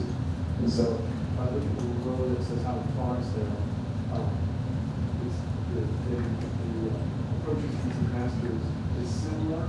For approaches to that masters is way up. And so that's positive. But you can see the decrease with the other campuses in the data from the beginning of the year there. On the far right, you see that they did in October. So I wanted to just kind of visualize where they were at there. And then math, 6th grade math, Math 1. I wanted you to kind of see this data. Both of our middle schools, again, on the left you got your goal, in the middle there you got your beginning of year scores, and on the right you can see how the scores have gone down a bit from what's in that column in the middle. And so 6th grade math is definitely a hot spot that we're keeping on. Usually we lose a little bit of ground in 5th and 6th grade math. So that's one we want to keep an eye on. And hopefully next time we can show you some of the things that we're doing and how that's going to pay off. Just get talk in detail a little bit about some of the next steps around this. And the last one here is 7th grade math. And what I wanted you to see here was kind of heritage and legacy. So again, the goals on the left, in the middle you can see the beginning of your score, and on the right is the common assessment beginning. You can see that heritage has gone up a little bit, and while those scores aren't yet on track for a goal, they are trending up, and if they keep going like that, they would reach their goal. And so that's a real celebration, something for us to keep an eye on if we can sustain that push. In meeting with that legacy team, they noticed that we're kind of going a little deeper on this last step, that some of they noticed a large number of kids had the right math work, but they didn't get the right answer on the test. And so they're encouraged that they have a lot of the underlying math, but there's still some things that we need to clean up there, or our fear is that our fear is that we might regress like we've done in prior years. And so that 7th grade math is one that I want you to be aware of, that we're closely monitoring. And so Jen's going to talk a little bit about early literacy in our middle school math and some of the things we're doing. All right, so we're going to start off by giving kudos to all campus principals and admin. We go around and do little every 3 weeks, every 4 weeks, just kind of touch points with them all. And if you think the numbers that Jonathan was showing you can be overwhelming, just ask to look at one of their spreadsheets, because you name any kid on their campus and they can tell you where they were last year, where they're at right now, what their goal is going to be, and every single thing that they're putting in place to help move that child. And so it's very impressive, the amount of detail and the frequency in which they're looking at data, the degree to which they're addressing it at the campus level, the grade level, the teacher level, and the individual student level. A couple of big things that we're doing across the district. One that's not up there that I wanted to mention is we noticed a really strange anomaly in our pre-K to kindergarten data this year. And we noticed as we started tracking our kids that did very well in pre-K, how are they doing in kindergarten now? And we noticed there was a large percentage of students that were mastering their screening data in the 3rd semester of pre-K, but then when it came to that BOY, they were dropping. And when we looked at the comparison, we noticed that the cut score, what it takes to be masters in pre-K, was lower than the actual grade level standard, which kind of gives you a false positive with how kinder ready they are. And so our pre-K team jumped on that right away and made some adjustments and set a higher goal for this year's students and started training and development right away so that we can bolster that even higher and have those pre-K kids even more kinder ready at the end of this year, getting ready for next year. In 3rd grade literacy, that's that shift where we go from learning to read to having to read to learn. And so when our students come up and they're not decoding as strongly as they can be, it really affects their ability to read a passage and comprehend. And so two things that we've learned there, one is just how we're attacking and making sure we're very intentional about looking at the assessment. What is it that the student has to be able to do in the assessment? And then going back into the curriculum and looking at every single lesson for where those opportunities are to practice that specific skill. And so we're taking some leadership from our campuses that are doing well there, and one of our pieces that we're putting into place next week already has some of our literacy coaches doing some explicit training at our academic facilitator and literacy coach meeting where they will get to practice that skill that's being proven successful in some campuses so they can put that in right away. In kinder and 1st grade, we noticed that students would really benefit from some additional small group instruction time where teachers could really spend time on those decoding skills. And then looking at the master schedule, one of the things that's been a challenge is where do you find more time to get that small group instruction? If I've got 15 kids that need 7 different skills, how can I do that? And so we were able to take a piece of the curriculum that was whole group and kind of move it into another section of the day to allow an additional 20 minutes every single day where teachers can do one of 2 things. They can pull small group instruction to target the individual skills that each student needs. They can also use that time to progress monitor, which is just kind of taking a quick little synopsis of how are they progressing, how many words can they read last week, how many words can they read this week, how quickly are they reading, so that they can adjust very quickly. And then in 6th and 7th grade math, we have some external supports coming from Carnegie Learning, their coaches that come and support our work through our LASSO grant. And we're shifting some of those supports into areas to support them in 6th and 7th grade now.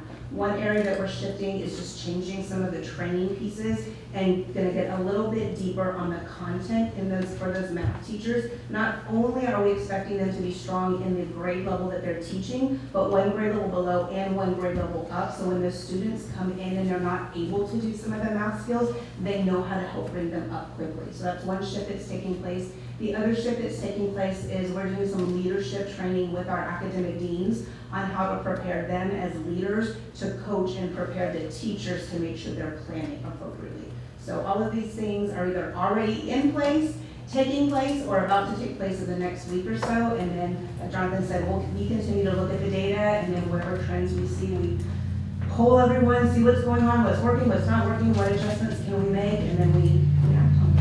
So we'd be happy to answer any questions that you guys have. I had one,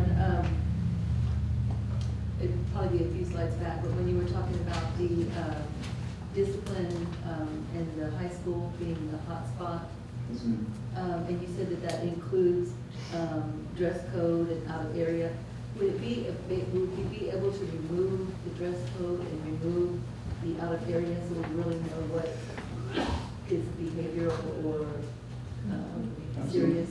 Yeah, absolutely. Yeah, we can report that next month for you, or I can give you an update on this one if you'd like. And we have a nice program that shows all of it by area, by teacher, by kid, and shows the biggest incidents and everything. But we'd be glad to Yeah, because I mean, you know, I'd like to see exactly what's the seriousness and what is dress code, what's out of area. It might give us a better idea, and it might look more promising, you know. I agree with Lori. I was going to ask you that same question, because if you're going to lump the minor offenses with the major serious offenses, then those numbers are never going to go down, because I'm pretty sure you can find something wrong with a student every day you look hard enough. And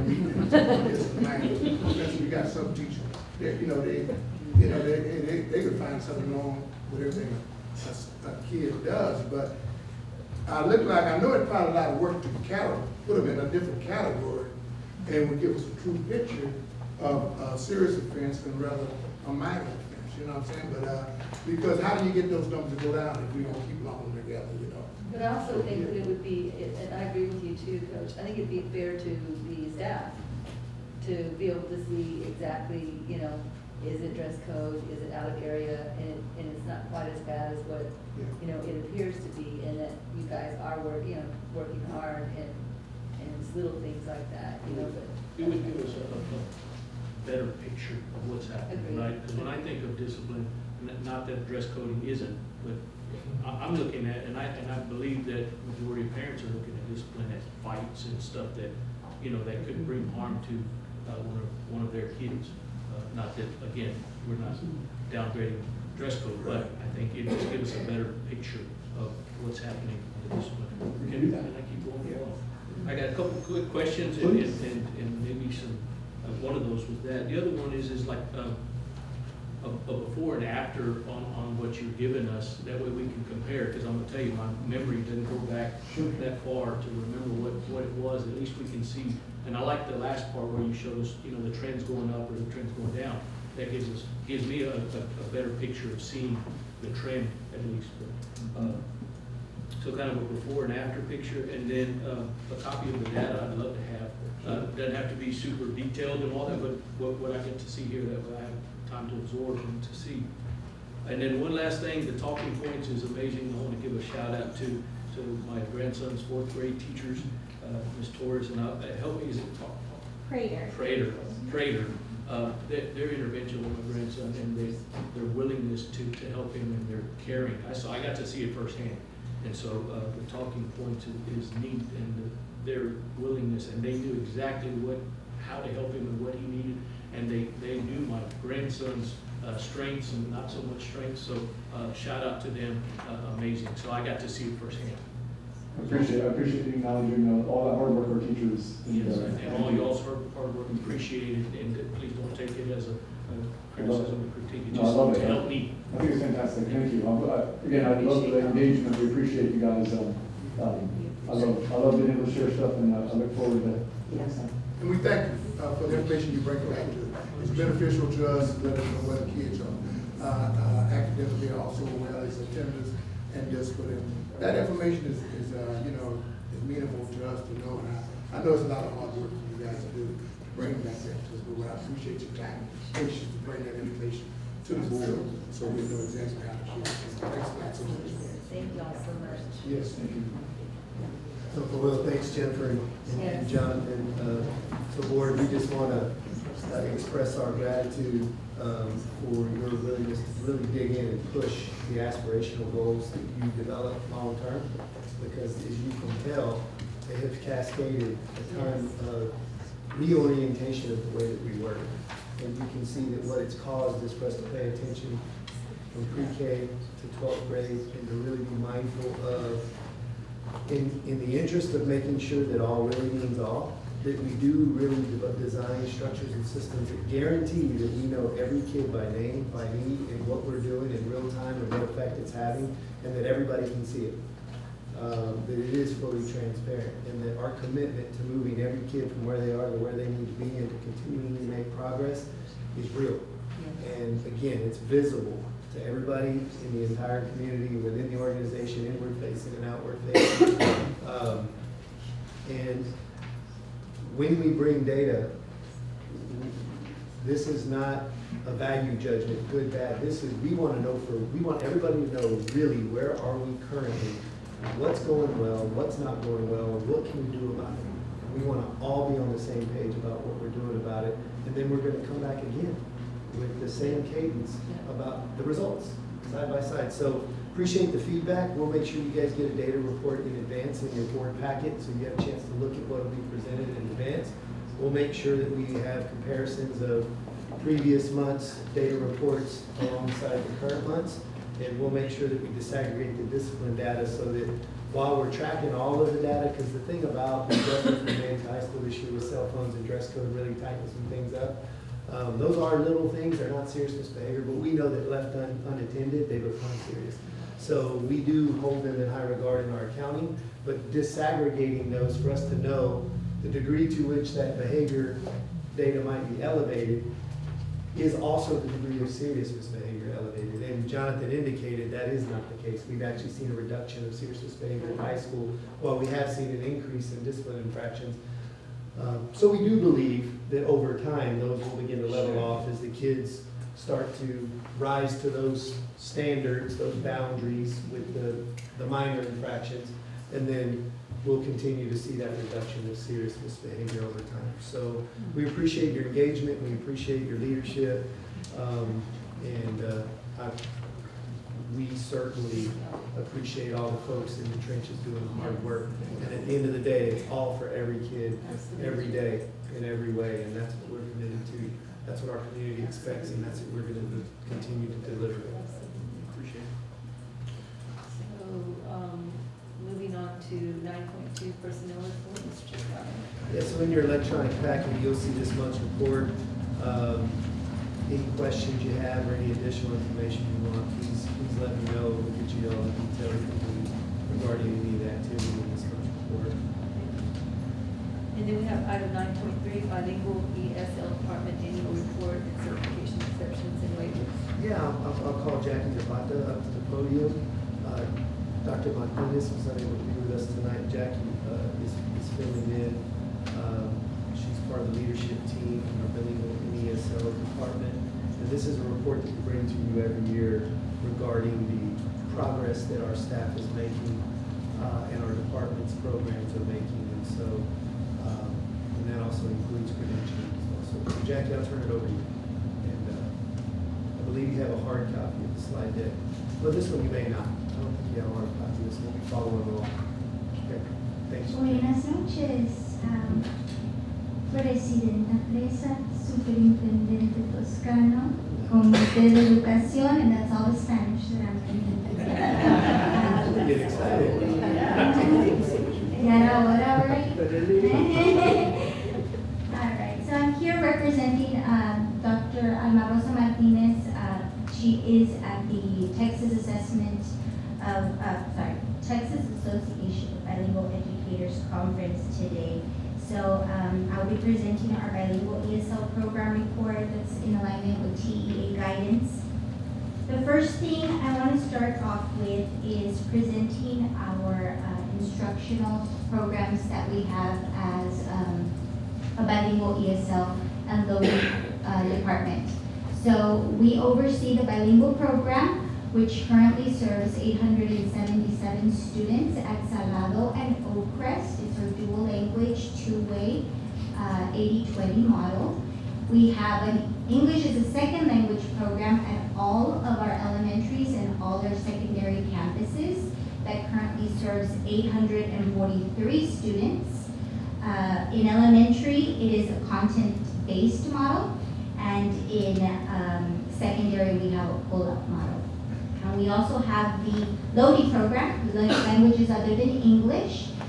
This is one of our biggest programs. It serves 1,993 students currently. We have Spanish in all our secondary campuses, and we offer American Sign Language and a computer science course at ECHS. Altogether, we service 3,713 students in our programs. Our most recent home language survey data indicates that our families and our students at East Central speak a variety of languages. So we have about 12 different languages, with Spanish and Vietnamese being our top languages. For compliance purposes, our job entails the identification of emerging bilinguals. At the end of the year last year, we identified about 240 emerging bilinguals, or I should say tested, and some were identified as emerging bilinguals. Currently, as of last week, we have already tested 185, so that shows the growth that we're having in our communities. We monitor our students through the LPAC committee, so it's a Language Proficiency Assessment Committee. And we use the TELPAS assessment, the Texas English Language Proficiency Assessment System, to monitor their growth. This past school year, we met 135 students met the reclassification criteria. That is one of the goals of our programs, that our students reclassify from being an emerging bilingual into a fluent English speaker, right? So what the state calls a fluent English speaker. So this is a big change, and thanks to the state actually making some revisions to the reclassification criteria, we moved from 10 in the previous school year to 135. We will continue to monitor these students for 2 years to ensure their academic success continues. Something new this year under compliance is for our teachers that are on waivers and exemptions, we will have to report these on the TEAL platform, and I will discuss what that's going to look like in a few slides. I mentioned TELPAS, which is our English Language Proficiency Assessment. Here's just a little snip about how our students, our campuses fared. This data has been very crucial to us, providing us information on what instructional moves, courses, resources we need to purchase for our English language learners, and where we need to provide additional support for additional linguistic support. On the right, you're going to see the amount of students that reclassified in elementary, middle school, and high school. So high school did amazing this past school year. In addition, TELPA's results provide data to inform us on Domain 3, closing the gap. Schools get additional points for meeting performance criteria provided by the state. There's a little key there for you outlining the points that the campuses receive.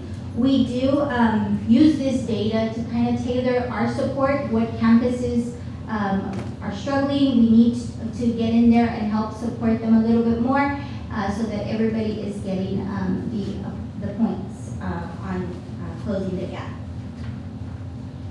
Exemptions and waivers. So an exemption is for any teacher that is currently not certified to teach in a bilingual classroom. And a waiver is for any teacher that is not fully certified to teach in English as a second language or ESL classroom. So this chart, and you will get something with a little more detail this coming week when we submit it in the TEAL platform, kind of outlines the number of teachers that we have that are certified and the ones that are on an exemption. So in elementary, under bilingual, we have 48 certified educators in elementary, and we have 5 on exemptions currently. We are one of the few districts that started this school year with all our dual language teachers hired, and we've stayed that way. And we know that it's very difficult to get qualified bilingual teachers, so we're very, very happy with that. For ESL, we have our teachers that are certified, which is 135, and then we have those that are on waivers, 39. So this is the information that we will submit on the TEAL platform, and you'll be able to see that in the upcoming week. When teachers are not certified, we do have a program code that the students get coded under an alternative language program code. And what that means is that the bilingual department, the district, provides professional developments to support those teachers that currently don't hold that certification. So in the bilingual department, we provide 3 phases. The first phase is the high-yield strategies training for emerging bilinguals. The second phase is writing for emerging bilinguals, and the third phase is a certification training so that teachers can receive the appropriate certification. We do provide reimbursement for the substitutes that they use to attend these trainings, for the assessment itself, for the substitute that they will use to go and take the assessment.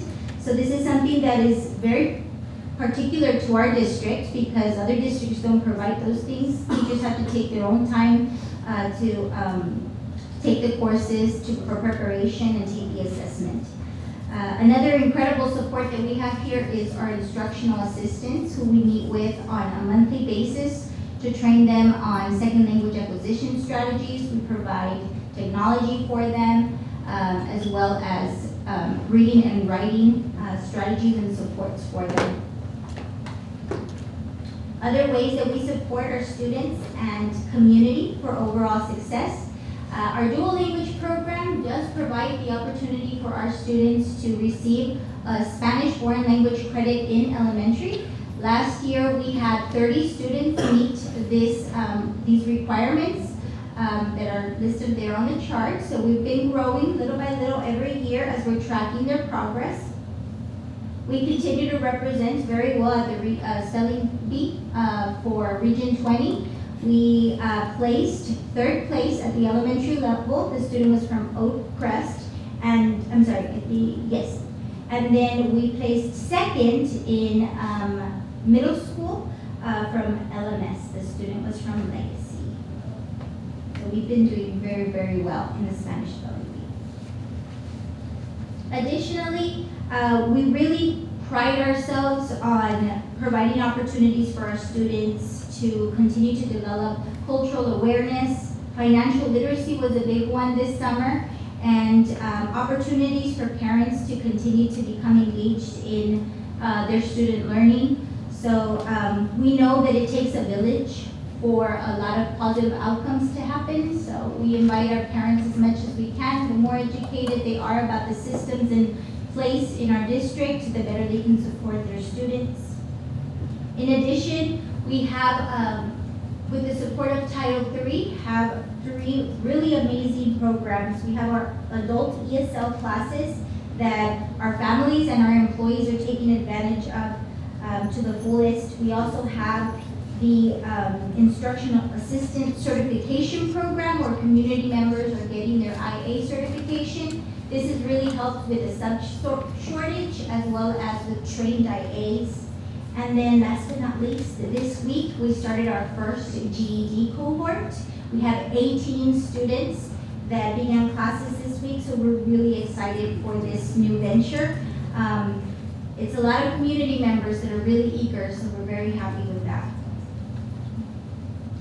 And then collaboration is key. We work really closely with all our departments. CCMR's collaboration has been crucial to us in providing opportunities for students to visit universities and colleges, and for them to understand that higher education is a possibility. Knowing how to navigate the systems of life after high school is very crucial.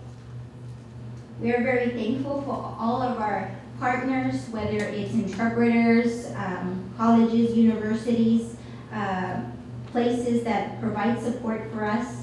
And then of course, we're very thankful for you guys, because without your support, we wouldn't be able to take on any of these projects. So thank you very much. And if you have any questions, I'd like to answer them. That concludes my presentation.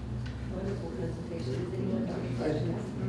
I just appreciate all the hard work y'all do and y'all put into it. That's one of my boys is going and hearing the little ones and then the shows that they put on too. So You're appreciate you. amazing. And you are our top fan on Facebook. Hey. So I really appreciate that.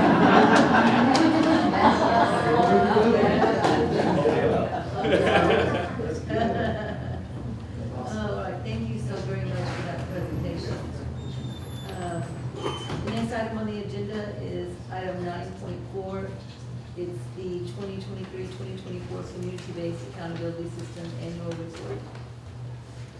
Mr. Toscano? Yeah, trustees, in your packet, you'll have this year's draft of the annual community-based accountability report. Worked really hard on it. We're really excited about it. It continues to get better and more comprehensive each year.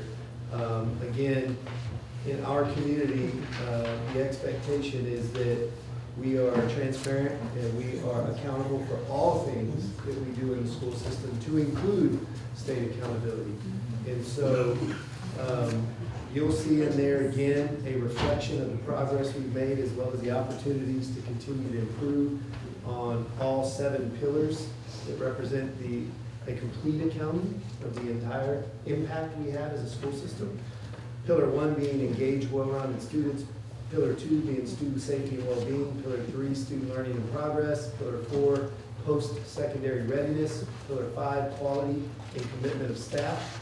Pillar 6, community engagement and partnerships. And Pillar 7, fiscal and operational systems. And so we are at the verge of being ready to publish and distribute to the broader community, but we wanted to give you an opportunity to take a look at it and give us feedback. And so we'll ask you to send feedback my way between now and the end of next week. Our hope is to publish and distribute on Monday, on the Monday after next. So we'll give you between now and through next week to give us feedback for us to make final revisions before we publish. Love it. And thanks to the staff, we have several committees that work on each of the pillars. And of course, our Marcom team aggregate knowledge for our community. Yes, thank you. This is a lot of work. Who's that guy? This, I recognize that one. are we gonna get an autograph? Yeah. Feel free, you all are pretty engaged. Y'all know a lot of these staff, students, and communities. So That's right, if you that's wanna right. Go around and get autographs. Feel free to do that. All right, thank you for that. The next item is 9.5, efficiency audit presentation.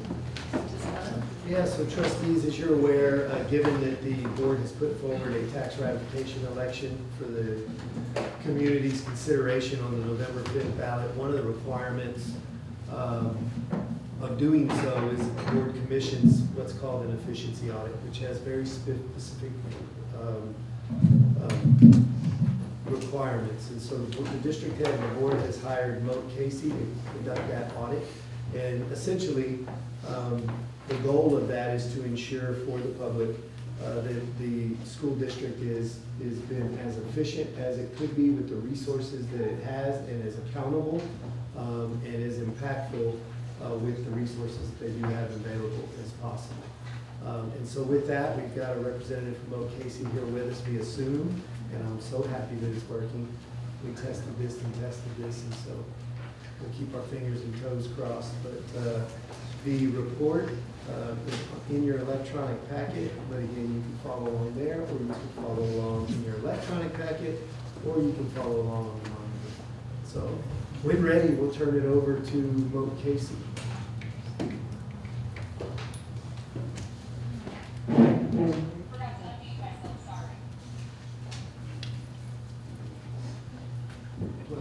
Need a mic?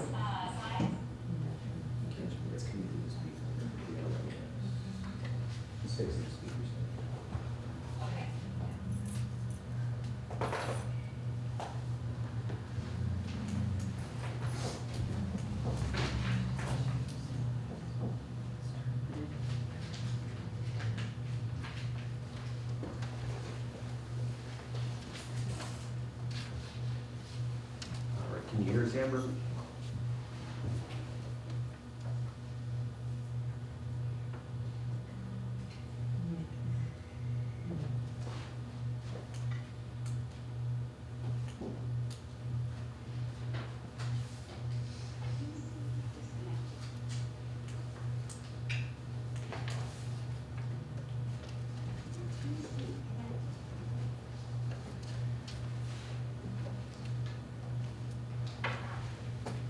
God bless you, Sam.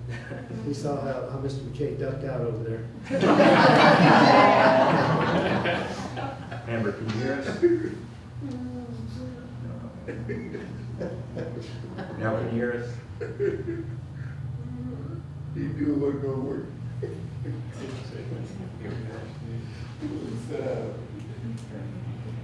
Okay, can you hear us?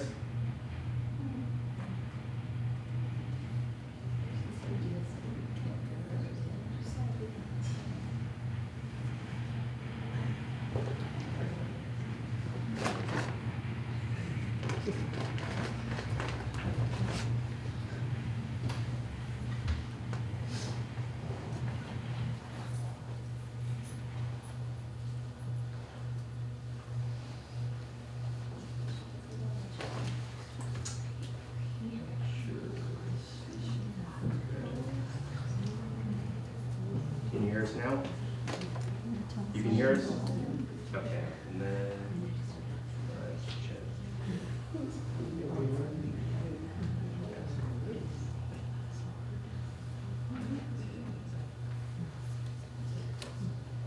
All right, can you say something first so we can hear you?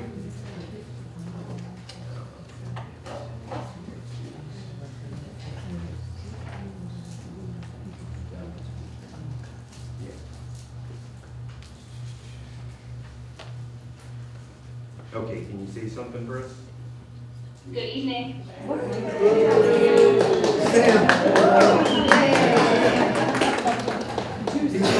evening. Thank you, Presidents, and Superintendent Toscano. My name is Amber Lassay. I have been with Mo Casey for about 6 months, but before that, I spent 20 years in public education and school finance. And last year at this time, I was going through a VATRE and an audit. So I feel deeply, you guys are getting close. The finish line's getting close. I hope all of your elections have been going well. So the efficiency audit is a LBB requirement from House Bill 3 in the 86 legislature. So this is multiple sessions ago, which generally requires school districts to conduct an efficiency audit before seeking voter approval to adopt the M&O tax rate. This is only related to M&O, your M&O tax rate. And since you're requesting an increase for the 24-25 school year, that's why we conducted the efficiency audit. I don't like to read directly from slides ever, but this point is very important. The purpose of the efficiency audit is to provide information to voters regarding a school district's fiscal management, efficiency, and utilization of resources before an election to adopt an M&O tax rate.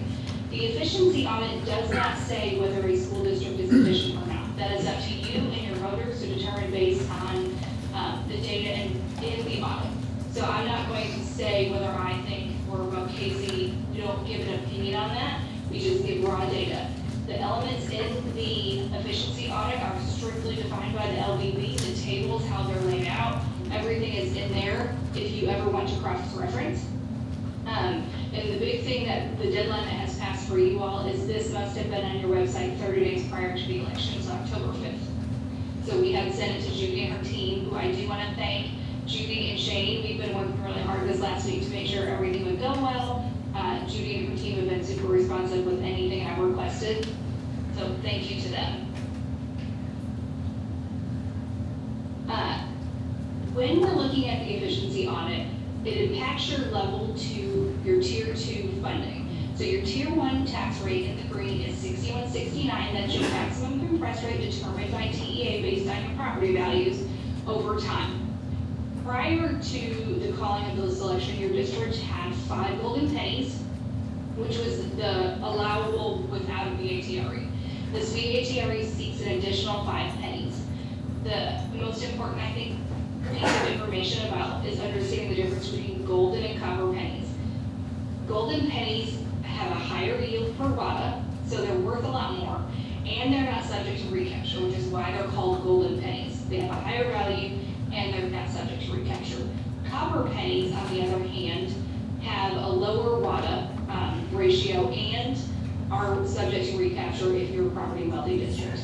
In addition, golden pennies can't be compressed in the future if the legislature increases the basic allotment, but copper pennies can. So should there be a basic allotment increase in the next session, there may be some adjustment to the number of copper pennies that you have. I don't foresee a huge increase, and so the number wouldn't change very much. When this VATRE is successful, the district expects to generate about $6.6 million in additional tax revenue for the district. What I want to point out, and this is in the report, is that for an average homeowner, it's an $85 increase per year. So it's a very small, it's like $6 a month for an average an average homeowner in your district. And the district intends to use the additional revenue to recruit and retain experienced staff, add an armed officer at every school, which was House Bill 3 in the last session, is that we must have an armed officer in every school, which was much more than the funding allowed, and increase school safety and security measures. So that's a lot to do with $6 million. We selected 7 peers based on your district. Your district, when I look at tax rates, prior to the calling of the VATRE, your tax rate is about 3 cents lower than your peers. When the VATRE passes, I tend to take a positive spin. Your tax rate will only be a penny higher than your peers. So you're staying in line with your peers. Peers are selected based on multiple criteria, but we look at things related to 5-year growth, ADA to WADA ratio, how many tier 2 pennies your district had, locale, type of district, whether or not you're suburban, urban, city, town, just to make sure that we're making comparisons to like districts, especially when it comes to things in the formula. There's a lot of differentials in the formula based on school size, so that's an important piece to look at. And then, of course, we always look at the state average as well. So the districts we looked at were Del Valley, Eagle Pass, Maynard, Rompas, Schertz-Cibolo, and Southwest.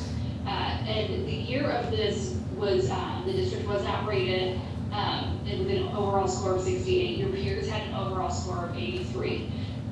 The issue with this is we can only do the most recent year of official ratings, and so since the last rating year was 21, 22 there's legal issues, and 23 there's legal issues. So we haven't had official ratings, and everything in the efficiency audit must be an official published rating. So that's why it's so old. However, your first rating is an A. Based on your preliminary for 23-24, you'll also receive an A. And when I went and looked back, I always go back and look all the way. So the district has received an A in their first rating since 2015 to 2016. So your financial ratings have been strong the entire time of the current iteration of the first rating. Student counts, student characteristics, this is where understanding WADA is important. Most people hear the basic allotment being $61.60 per student, which is of course adjusted based on attendance, but then you add on weights for special ed, CTE, bilingual, CCMR, there's all these weights which brings your official revenue per student a little bit higher. So we like to compare how your school looks compared to the other schools. Your district has a significantly higher low socioeconomic status of 70% versus 66% for your peers and 62% for the state. So you have a higher economically disadvantaged population. Your bilingual and emergent bilingual numbers are significantly lower, almost half of what your peers are, and lower than the state too. Special ed is right in line with the state and your peers, right? You're 0.5% more than the state and 1% and some less than your peers, so that's pretty average. Most districts around the state, when I did a statewide look a couple weeks ago, we were right at 14% still for last year. So we expect that to creep up because it's a little bit low nationally. And then CTE, you look great. If you look at the peers are 28.1 and you're 27.9, so it's basically the same amount of students attending CTE courses in your district. You have an attendance rate of 89.5 in the 22-23 school year. It's in line with your peers by about 0.5%, a little bit lower than the state. As you know, our school finance formula is directly tied to attendance, so that will decrease the amount of revenue you have per student. So when it comes to revenue, your district receives quite a bit less per student than your peers. You receive $976 less per student than your peers and $1,665 less than the state average. I would caution you to not look at the state average as much because the small and mid-sized allotment really increase that state average. And so if you don't get the small and mid-sized allotment, it's not a great comparison, but you are receiving almost less than $1,000 compared to your peers, which is very evident why you need to seek a VATRE. And if you look, your revenue it's really very even. You're 47% local tax revenue versus 45. State revenue is 28 versus 29, 19 and 19 for federal revenue. So your ratios are very similar to your peers where you're receiving your revenue from.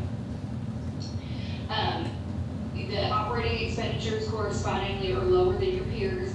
So your district spends $11,174 per student compared to the district average of $12,104. So again, there's your $975 difference, and the state is lower. Instruction, maintenance and operations, and food service are your highest percentages, which is very in line with the state. One thing I'd like to point out, because many people ask about the maintenance and operations. Maintenance and operations is high because that includes all your facilities expenses and insurance. So that one those are fixed costs. Most of us can't adjust too much in there. And so then that's why you see it across. You're lower than your peers in the state, but it's in line with what's average. Payroll expenditures, this is another place you see some differences. Payroll is an expenditure of all expenditures. Most districts across the state see high levels of payroll, right? So you're only at 77. You're at 77% versus them being just shy of 80% and the state being at 78%. So it's really in line, but a little bit lower. Average teacher pay is slightly higher than your peers at $63,700 versus $63,500. The administrative base pay is actually quite a bit lower. Your administrators are at $92,000 versus the $95,000 for your peers. Superintendent salary is $306 versus $271. I know we had some issues with the superintendent salary. If your peers don't have a superintendent the whole year, it pulls down the average because you're comparing one person and one person. So that one you'll see in the table in the actual audit, the full data set if you want to dig into there. The district's unassigned fund balance is healthy. The state asks for 3 months, but it's 75 days per first rating. You're well within your 90 days. You're 29 million, you 24 million, which is good because when your VATRE passes, that 90-day percentage goes up, right? So as your expenditures increase, your fund balance should be increasing at a corresponding rate. So being a little high is good if your fund balance is spending right now. Your staffing levels look very even. You're at 45% of your staff is teaching staff versus 47. Support staff is the exact same, 10.6 versus 10.7. Administrative staff's a little bit higher, but well within normal range, 4.3% versus 4%. 13% for paraprofessional staff. This is where you see those numbers switch. 10% for your peers, and then they have more auxiliary staff. Auxiliary staff is usually like facilities, technology, safety and security, supportive staff, but not paraprofessionals. And yours is at 27%. So just a little bit of difference there, but fairly, very even across the board. students per staff is a little bit higher, but teaching, you've got more students in your classrooms than your peers, which is what you see based on your staffing levels. So your teaching staff is a little lower because you have higher class sizes. So that the top and the bottom line correspond very in a very logical way. And then the last one is your teacher turnover rate is at 24% with your peers at 22%. So you have a little bit higher of a teacher turnover rate than your peers. Sorry, dog walked in. Than your peers. Do you have any questions on your efficiency audit before we conclude? Does anyone have any questions? That was very thorough. Thank you very much. Well, thank you so much for having me, and I wish you the best of luck in your last run for the election. Thank you. Thank you very much. We appreciate you.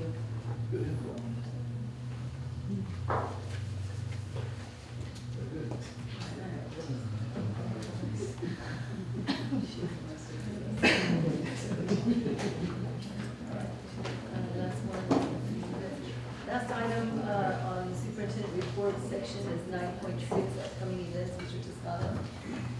Yeah, trustees, a couple items other than your calendar. First of all, you have your year at a glance update in your miscellaneous packet. So this is your refrigerator calendar. We made a couple of adjustments based on the training we've already had. I also wanted to point out on that in April, tentatively, we're scheduled for Lone Star governance training as a board. That was something that we were considering doing closer to the middle of the year, but given the upcoming election, we wanted to wait to see that we had a full board, so the board members before we did that. I mean, it's a training that's pretty intense, a couple days long, and we want to make sure we have all board members together for that. Lots of activity in October and November, but it's something I wanted to call your attention to in October. We have a marching contest Saturday at Judson. Our band will be out there, and that's always a big event for our kids. Early voting begins on the 21st and runs through November 1st. You guys have a special board meeting next week on the 22nd. It's a special board meeting, one agenda item. We're here from our attorneys discussing some construction findings at Tradition. Looking into the month of November, you'll see that Friday the 1st and Monday the 4th are student holidays. Also that November 5th is actual election day. Of course, all of the information regarding the sites, including PAC, ECDC, Harmon, Honor, and the boardroom are all on the website if you want more details. The 11th is a student staff holiday for Veterans Day. You have a special board meeting, 10 a.m. on the 13th. That's actually for canvassing. So there's a requirement of a minimum of 2 board members to attend that. So President Presses, if you would coordinate with trustees to make sure that at least 2 can attend on the 13th. The whole purpose of that is just to canvass the election for November 5th. And that by that time frame, we should have official counts. On the 19th, you have your regularly scheduled board meeting for November, 6:30, and then the Thanksgiving break. The district will be closed from the 25th to the 30th. And resume Monday following. If you have any answers to questions about the upcoming events.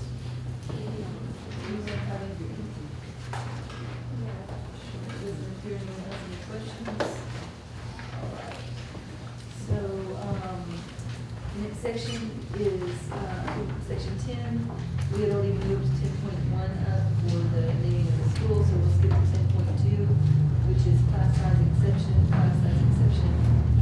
2024-2025. So trustees, as you know, there is a statutory requirement that classes from kinder to 4th grade have to maintain a class size ratio of 22:1, and that if any classrooms exceed that, by this point of the year, that we have to send in an exception waiver to the commissioner, which is something we do annually. That number last year was 30 classrooms that we submitted exemption for. This year, we're bringing in 28. But a little caveat to that is that we have grown substantially our teacher residency program, which is essentially a grow your own program in partnership with local higher ed institutions and prep programs from UTSA, Texas A&M San Antonio, more recently Our Lady of the Lake. We are very much exceptional partners with those institutions, and we're finding ourselves getting a hold of the best and brightest graduates in their prep programs from each of those universities. And their commitment as a resident is not to do the traditional 12-week student teaching. They're going to spend an entire year with us with a high-performing teacher, really learning and developing their skill set, their practice, so that when they take their own classroom over the following year, they're ready day one. And we're finding that again, we're getting some of the best and brightest graduates of each of the cohorts from each of those universities. After they spend a year with us, they're staying with us. And so last year we hired all but one resident, and this year we're very excited that we've got a lot more residents. We're doing really well, but in those classrooms, we purposefully increase the class size because there's a teacher and a resident. And so for those reasons, we don't have to submit those as exceptions because the student-teacher ratio does not exceed the 22-to-1. But there's a lot of benefits to that because you got a high-performing teacher providing tier 1 or initial instruction to a larger group of students with, again, another teacher who's being developed by a master teacher. So given all of that, what we're presenting to you today for your consideration is the approval of the class size exception waiver that includes 28 classrooms, and you can see the distribution by campus and grade level. I'd be happy to answer any questions. Anyone have any questions? Okay, we have a recommendation from the superintendent. Do I have a motion? So moved. Have a second? Second. So I have a motion from Coach Volkey and then a second from Victor Garza. All those in favor? Aye. All those opposed? Motion carries. The next item on the agenda is the donation from Cheer Booster Club. Mr. Toscano. The trustees, as you're aware, per board policy CDC local, before the district can accept a donation that will exceed $5,000 in value, the board must consider and approve the donation before it can be received. In this particular case, the East Central High School Cheer Booster Club has raised funds and has indicated the desire to purchase a golf cart from the program. That golf cart will exceed $5,000 in value, and so we're bringing it to you tonight for consideration to consider the acceptance of the donation from the EC Cheer Booster Club of a golf cart for the program. We have a recommendation from the superintendent. Do I have a motion? So And do I have a second? Second. So we have a motion from Victor Garza, we have a second from Ms. Friesenthal. All those in favor? Aye. All those opposed? Motion carries. All right. And the next item on the agenda is the consent agenda, item 11. Does anyone have anything they'd like to pull for the consent agenda? With that in mind, next item is adjournment.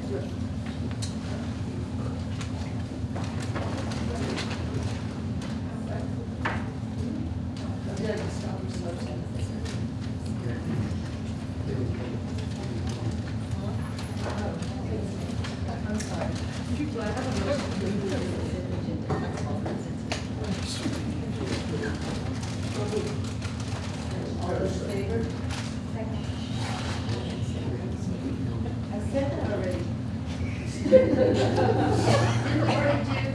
From Emilio and Victor, and then now you're doing the third.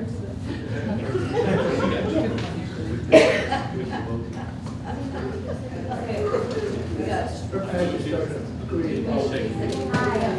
All those in favor?